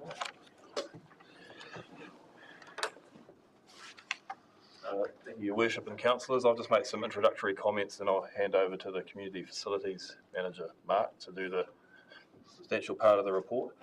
We're reporting back to you in your governance role on what is a significant upcoming project for you in the district. It's been quite some time since our reserve management plans, which are a pretty critical set of documents that relate to our public reserves, have been reviewed, so we're setting ourselves up ready to go with that. Secondly, we have picked up on your feedback through the Open Spaces Activity Plan that we presented to you in the long-term plan process, and at that point you gave us some feedback and sought some further input into this project. I would just note that there is a public excluded component to this reporting, and if you had any, I guess, questions about why that was, it is because we're about to go out to the market to engage contractors and seek pricing, so that's why that part of the report is proposed for you in public excluded. And those are my introductory comments. Thank you. Thank you, Your Worship. I'll take the report as read. However, this part of the report is more around the proposed procurement and development process for the review of the reserve management plans. So the report outlines how we are proposing to go out to the market and the steps that we would expect any prospective contractors to work through with our communities and our community boards to get feedback on the review of those reserve management plans. So I'm happy to take any questions. Councillor Menzies. Sure. I've seen a note in your report that the Reserves Act doesn't specify a time frame. In a sense, it's not a requirement to carry this out within 10 years. You're advising that's best practice, and obviously there's talking later about a cost around that. And my question is that I guess I have this image of reserves, and it may be quite untoward.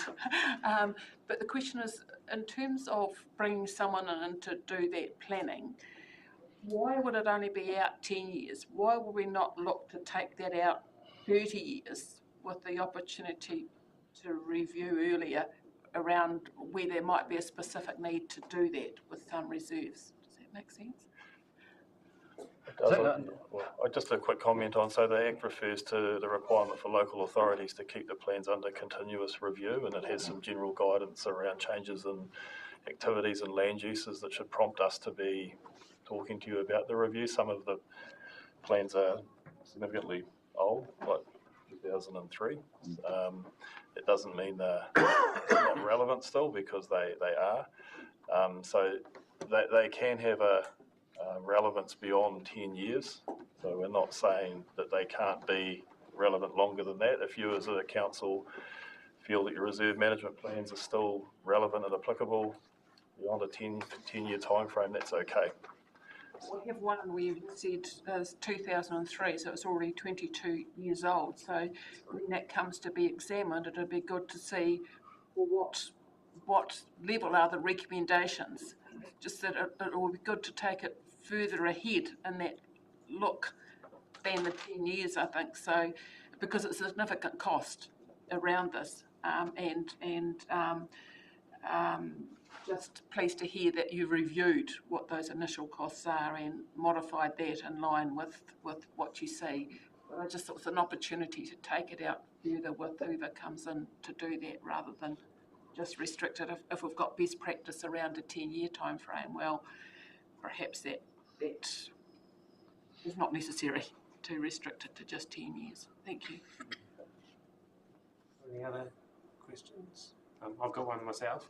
In terms of the spatial planning work that we're looking at doing, and this will have a component of that, in terms of timing, do you think we're better off waiting until the spatial planning work kicks off for that to inform this, or do you think there's a risk that we end up potentially double handling doing that spatial planning piece after starting this? Well, yeah, I'll respond to that. So there's the three key components, well, two that sit in our group that we specifically were considering linking to spatial planning. That was the review of the community board plans and the reserve management plan review. So the group manager, strategy and policy, and I are in discussion about making sure we have some alignment between these processes. I mean, the option is to delay the reserve management plan review further, but I would say that I'm confident that we can carry out a good solid review. It certainly wouldn't compromise the spatial planning. I think we will line up reasonably well, assuming that that gets underway in the 2025 calendar year. We're talking about an 18-month process to complete the reserve management plan review, which I expect the spatial planning will be underway within that time period. So you don't think it would naturally fit within the spatial planning and potentially be encompassed in that naturally, or would it be a separate piece? They could be combined, although we do have to do a separate process under, or we need to meet the requirements of the Reserves Act and what we do under the Reserve Management Plan review. I think they will be aligned where we can, for example, so we're not double consulting. We're going to be engaging, we've got the 8 district reserves, which are or should be significant reserves, but we're also going out to the community boards to get their feedback around what reserves may be important to them in the future of their communities.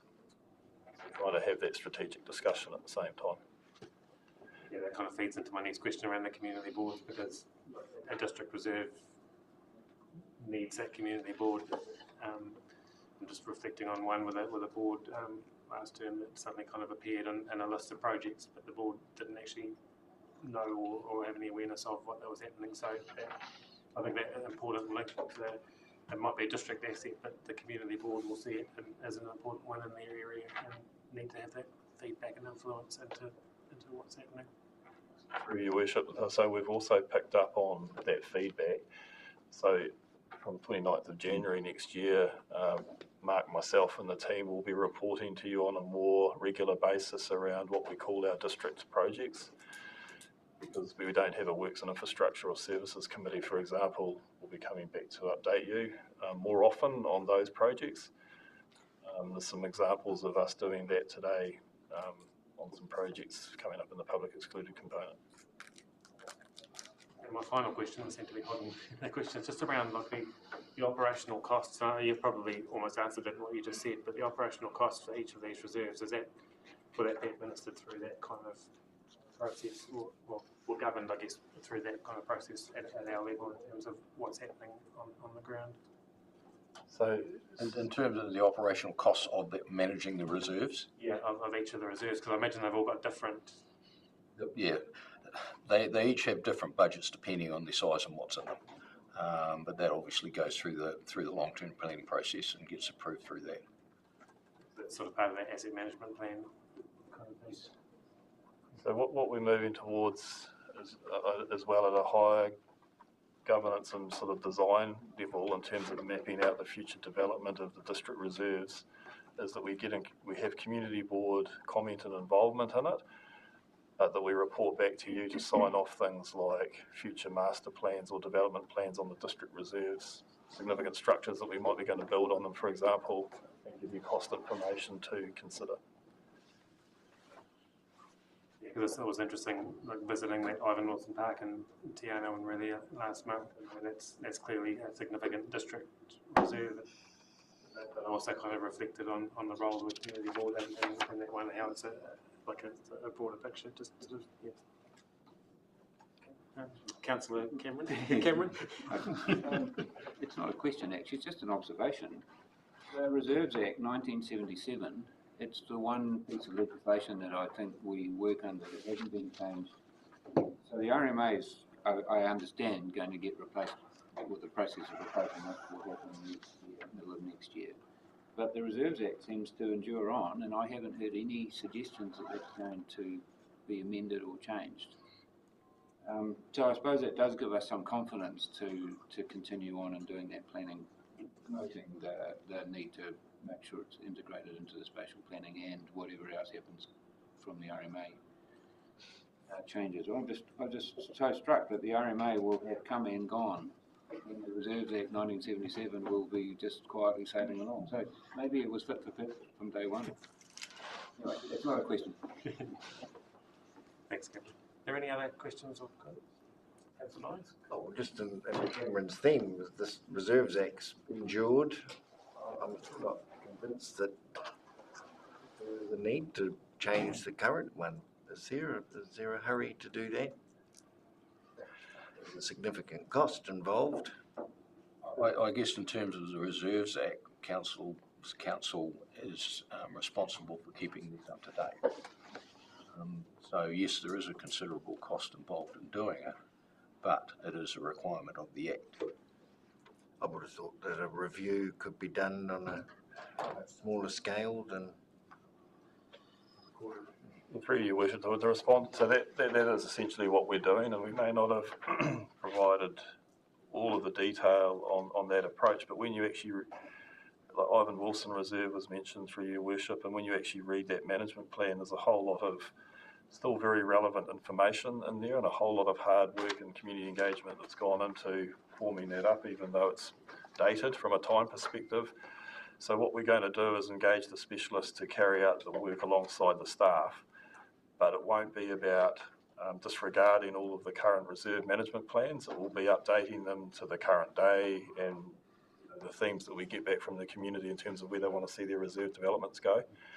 So that is a much more cost-effective way than starting from scratch again. So it could be with a particular reserve, the community board might say through the specialist, we don't want any changes here at all, we're happy as it is, and then it doesn't actually go through the process. One missing piece in them is what we're going to do in the future. Basically, in terms of, you know, if you look at Ivan Wilson Park, there's nothing in there that says, okay, we're going to develop a new walking track, or we're going to do this, or we're going to do that. So there is a missing piece in there in terms of the future management of the reserves. The bones of the reserve management plans are fine, but there's a missing component in there that then lets council know, okay, this is what we're proposing to do, and means that we can inform our communities that in the future, this is where we're heading with this particular reserve. Well, I'd see the spatial planning playing a role in that as well. Rather than us informing the communities, I'd like to see the communities informing us in the process. Sorry, one other, and it's just actually people with more expertise than me, but my understanding is these reserve plans are the equivalent for reserves as the district plan is for the rest of the country. So they actually have quite a lot of in the overarching planning space, so they do need to be kept up to date, but they have real power. Definitely, in terms of their ability to do things on the reserves, they link to the district plan. In some cases, if we've got specific things identified in the reserve management plan, it means that we can do them. If it's not allowed for in the district plan. I've got Councillor Wilson, so your hand's been going up and down, but did you still want to ask a question, Matt? Yeah, I'm trying to figure out, I don't really know enough about the thing I'm going to highlight, but it came up at the Ardlasser Community Board where there were some comment around the Reserves Act itself and the Deputy Chair engaging with local MP, I believe, on trying to get a better understanding of that Reserves Act because of something to do with funding from activity being generated on reserve land not necessarily being able to be used for other local reserve land or some fishhook around that. So Yeah, we definitely want to see this conversation localized to that local knowledge to get a drive of what do communities want to see in their reserves versus we can let the community know what we're going to do with their reserves approach. And that same community board, again, receiving a long-term plan project saying there was going to be a reserve management plan for a reserve they don't even consider part of their community or really consider it part of the district. Meanwhile, local reserves that they want to see things done is being led at a very local level with essentially community trusts wanting to create reserve management plans and enter into lease to occupy or memorandum of understandings with council. So there's lots of different options. We have district reserves. We also have very local reserves. We've got afforestation reserves. We've got recreation reserves. There's a lot of detail to it. And starting with asking the community, what do you want to see done with ultimately what is just public land? And the other highlight from those conversations too is where a reserve then becomes a waterway or a hydro parcel that is, as far as the community is concerned, that's still part of their recreation area, the access to the water, but there isn't clarity on responsibilities of who, it's outside the boundaries on a map of being considered reserve land. You're now on the river or the lake edge or something, and there's some definite like cross jurisdiction required between the entities to see the results that the community is asking for, such as like maintenance between parks and reserves and the walkways or tracks down through to a river for access to swimming holes and things like that. Once you hit a boundary, you're no longer on SDC reserve land, so it becomes a different entity, and tidying up those grey areas is really what a quality reserve management plan will also include. We're seeing issues of litter and illegal dumping happening down around Lumsden, and it's happening right on the boundary between the reserve and the river, so there's confusion over where to send an RFS, who's meant to deal with an RFS. So getting to the bottom of some of these fish hooks, I certainly encourage, and it needs to be led from the community.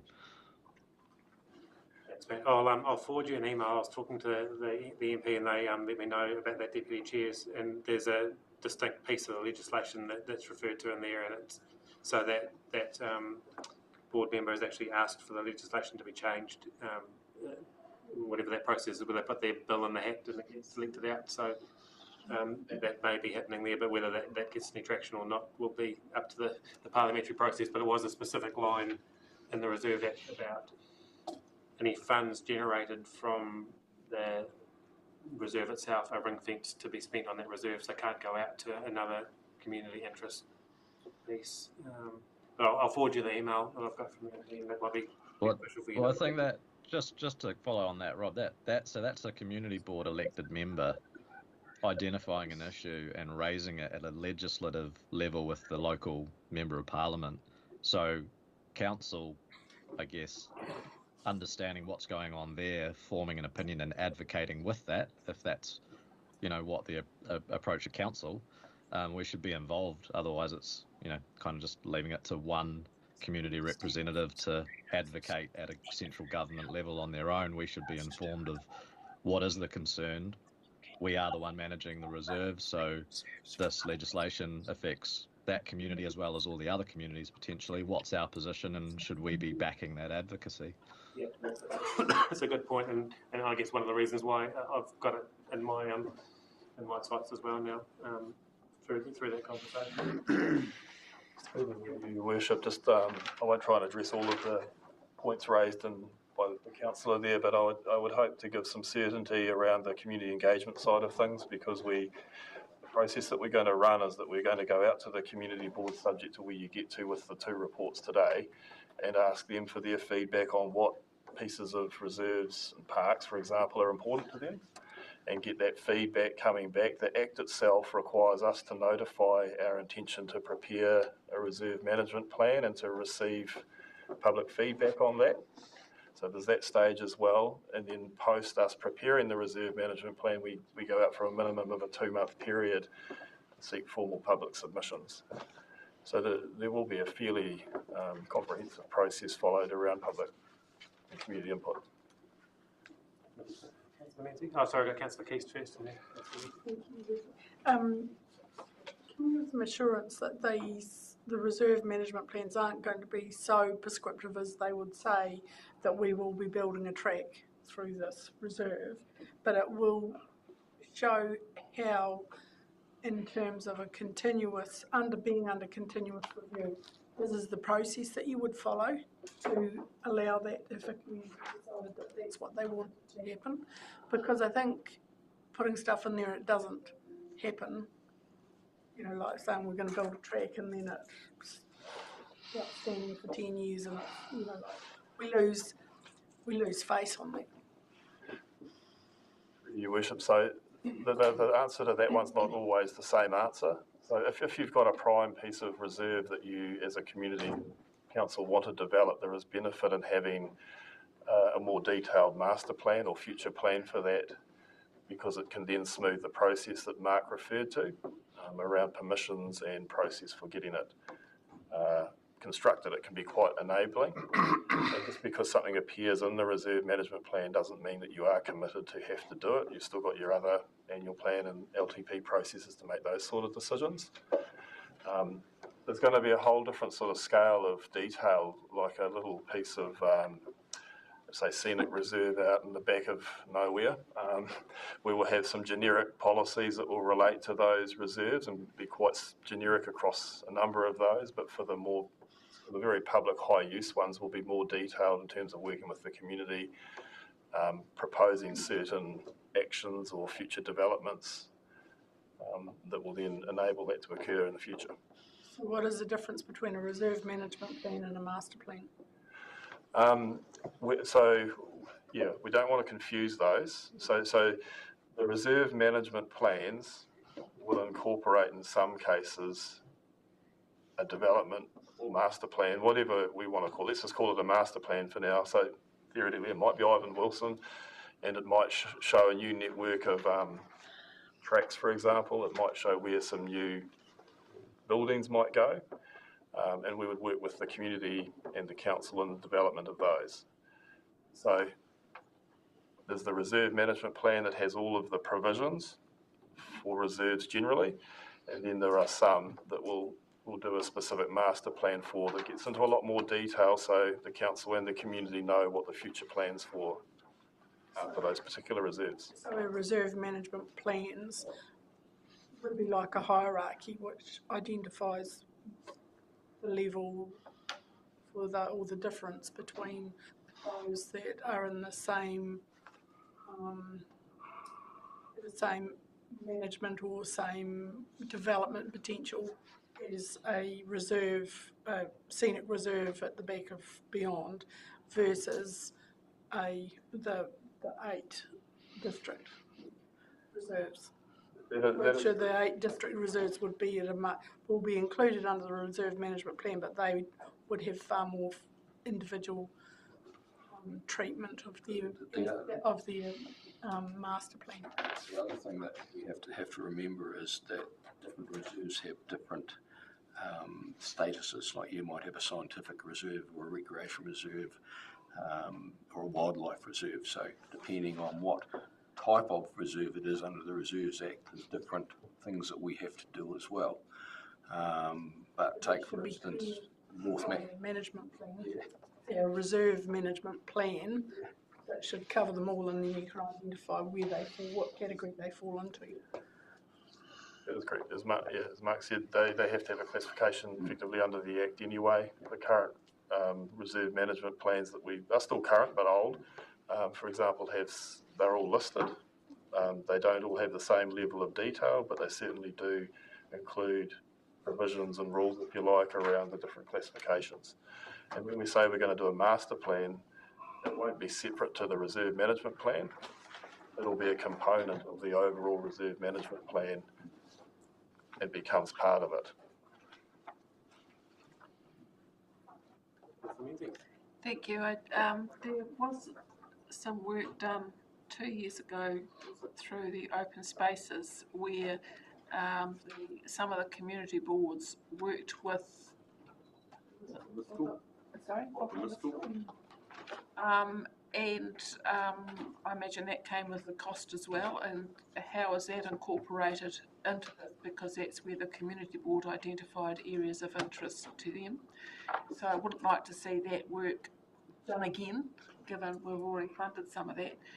And it may not be relevant, but in terms of an overall look at this plan or suggestions for where it may go in the future, you talk about buildings and other things, are there kind of parameters around the funding that might be required to support some of these, and that may be way out of a league of a ratepayer to fund? So, I'm talking my words, aren't I?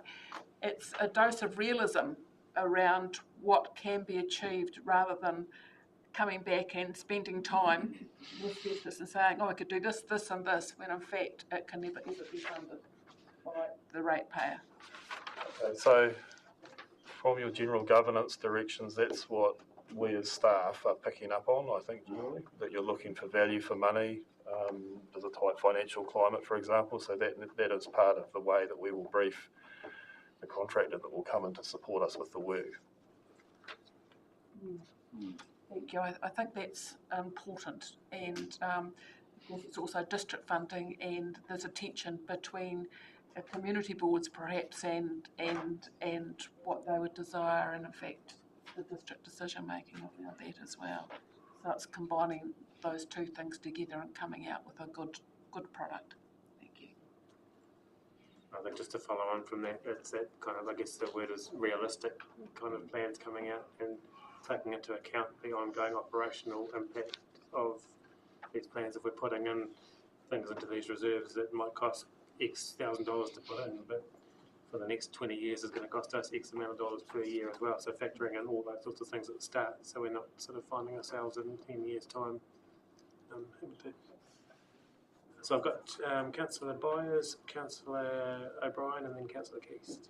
Thanks, Your Worship. So I'm a wee bit concerned that this might not be necessary.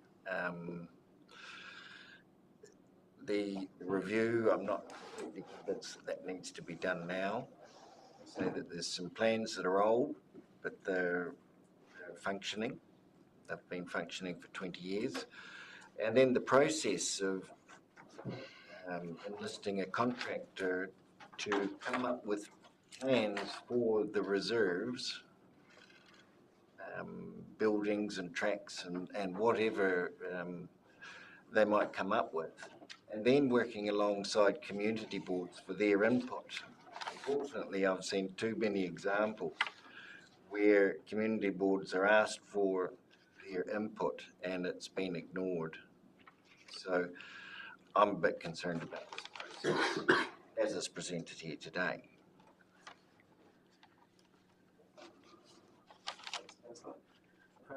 Councillor O'Brien. Thank you, Your Worship. A couple of points that Christine and Julie were talking about, and what we were talking about around the land classification and those historical classifications.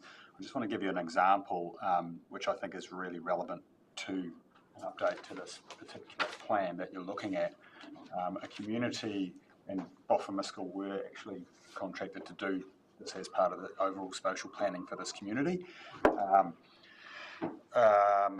have a lot of pressure on their postal centre, and it is on an area that's sort of a commercial area. There's a real appetite for that community to move that postal centre onto a council reserve. But historically, we haven't been able to do that. That's my understanding from a legal perspective. I don't know.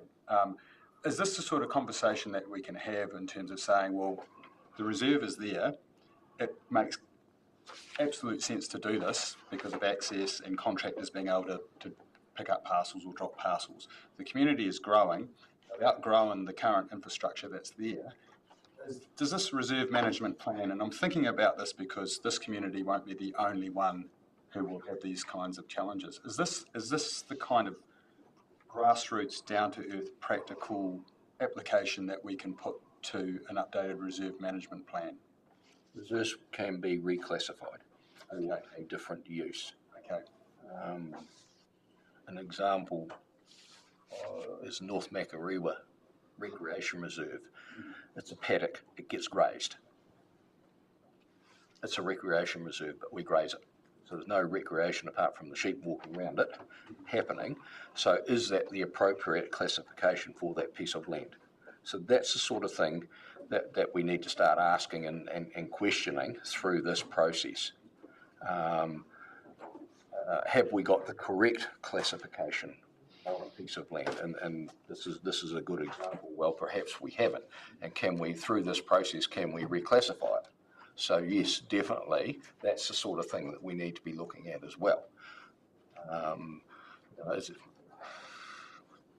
We've got a district reserve out at Tynehome, 2 pieces of bush that adjoin conservation land that are just 2 pieces of bush, but they're considered a district reserve of district significance. Now, I'm not sure why they were originally considered to be district reserves that were district funded. So those sorts of things, you know, we really need to look at through this whole process. And that's one of the reasons why we need to do a review. Thank you. Councillor Keith, and I might look at taking us to the recommendation. Just, well, the comments here would add to the thing of actually capturing that history so we know why things are as they are, so you don't need to go and research it. Anybody can come along and just see where the history of it is and why it's that classification, and if it is changed, why we're changing it now. But yeah, I'm just thinking about the community engagement side of this and thinking there's lots of opportunities and to engage with the community in coming up in the February, March time, but it won't be in time for the, this process won't be underway or won't be in place by then, but it will be really interesting to get it out there so that people are looking for that feedback, you know, like looking to know that if they're interested in the reserves that this is what's happening, so thinking about that. So that the good example is Green Cup Day, where it's not just most of the people that we see at there are from across the district, not we only. So it's a good opportunity to actually start informing in an informal way, so we can maximise when we actually do get on that. And that kind of lines up with Don's point as well, and I think there's a strong theme coming here about how we engage with the community and the community boards, and doing that at the start of the process rather than bringing a report and doing it kind of to them, to what Don was saying. And I'm just thinking back to Ivan Wilson Park again, where we had I'm not sure if it was this triennium or last triennium, but we had a presentation from a member of the community that was using that reserve for orienteering and that sort of thing. So having the knowledge of those sorts of things that are happening. So we're finding that out at the start of the planning process, not once we've planned to put a whole lot of things in place that might, not blend in with the existing activities. So I think that's part of the piece when you're engaging the contractor. I think needs to be highlighted. So I've got our recommendations over here that we approve the scope of works for the review of the Southland District Council Reserve Management Plans, and we direct staff to report back to Council with an update following the proposed update on the timeline for delivery. We have someone in a position to move. We have a seconder, Councillor Keith. Any further discussion on that at all? And I'll put the motion. All those in favour, please say aye. Anyone against? Nay. Councillor Byers. I'd like your dissenting vote recorded. Hopefully that carried. Thank you. It was a good discussion. Thanks, Mark. Thanks, Sam. Okay, I think this takes us to the end of our public agenda. So there's a resolution here on page something. I have it in front of me. that we move into public excluded for items 8.1, 8.2, 8.3, 8.4, 8.5 and 8.6. For the reasons outlined on the agenda, it will probably take me half an hour to read them all out, so I'll take those reasons as read. Someone in a position to move that we go into public excluded? Councillor Graney, seconded. Councillor Duffy. Any discussion on that? Hearing none, I'll put the motion. All those in favour, please say aye. Aye. Anyone against? That is carried. I'll just give us a couple of seconds to go offline. We're moving to 8.1.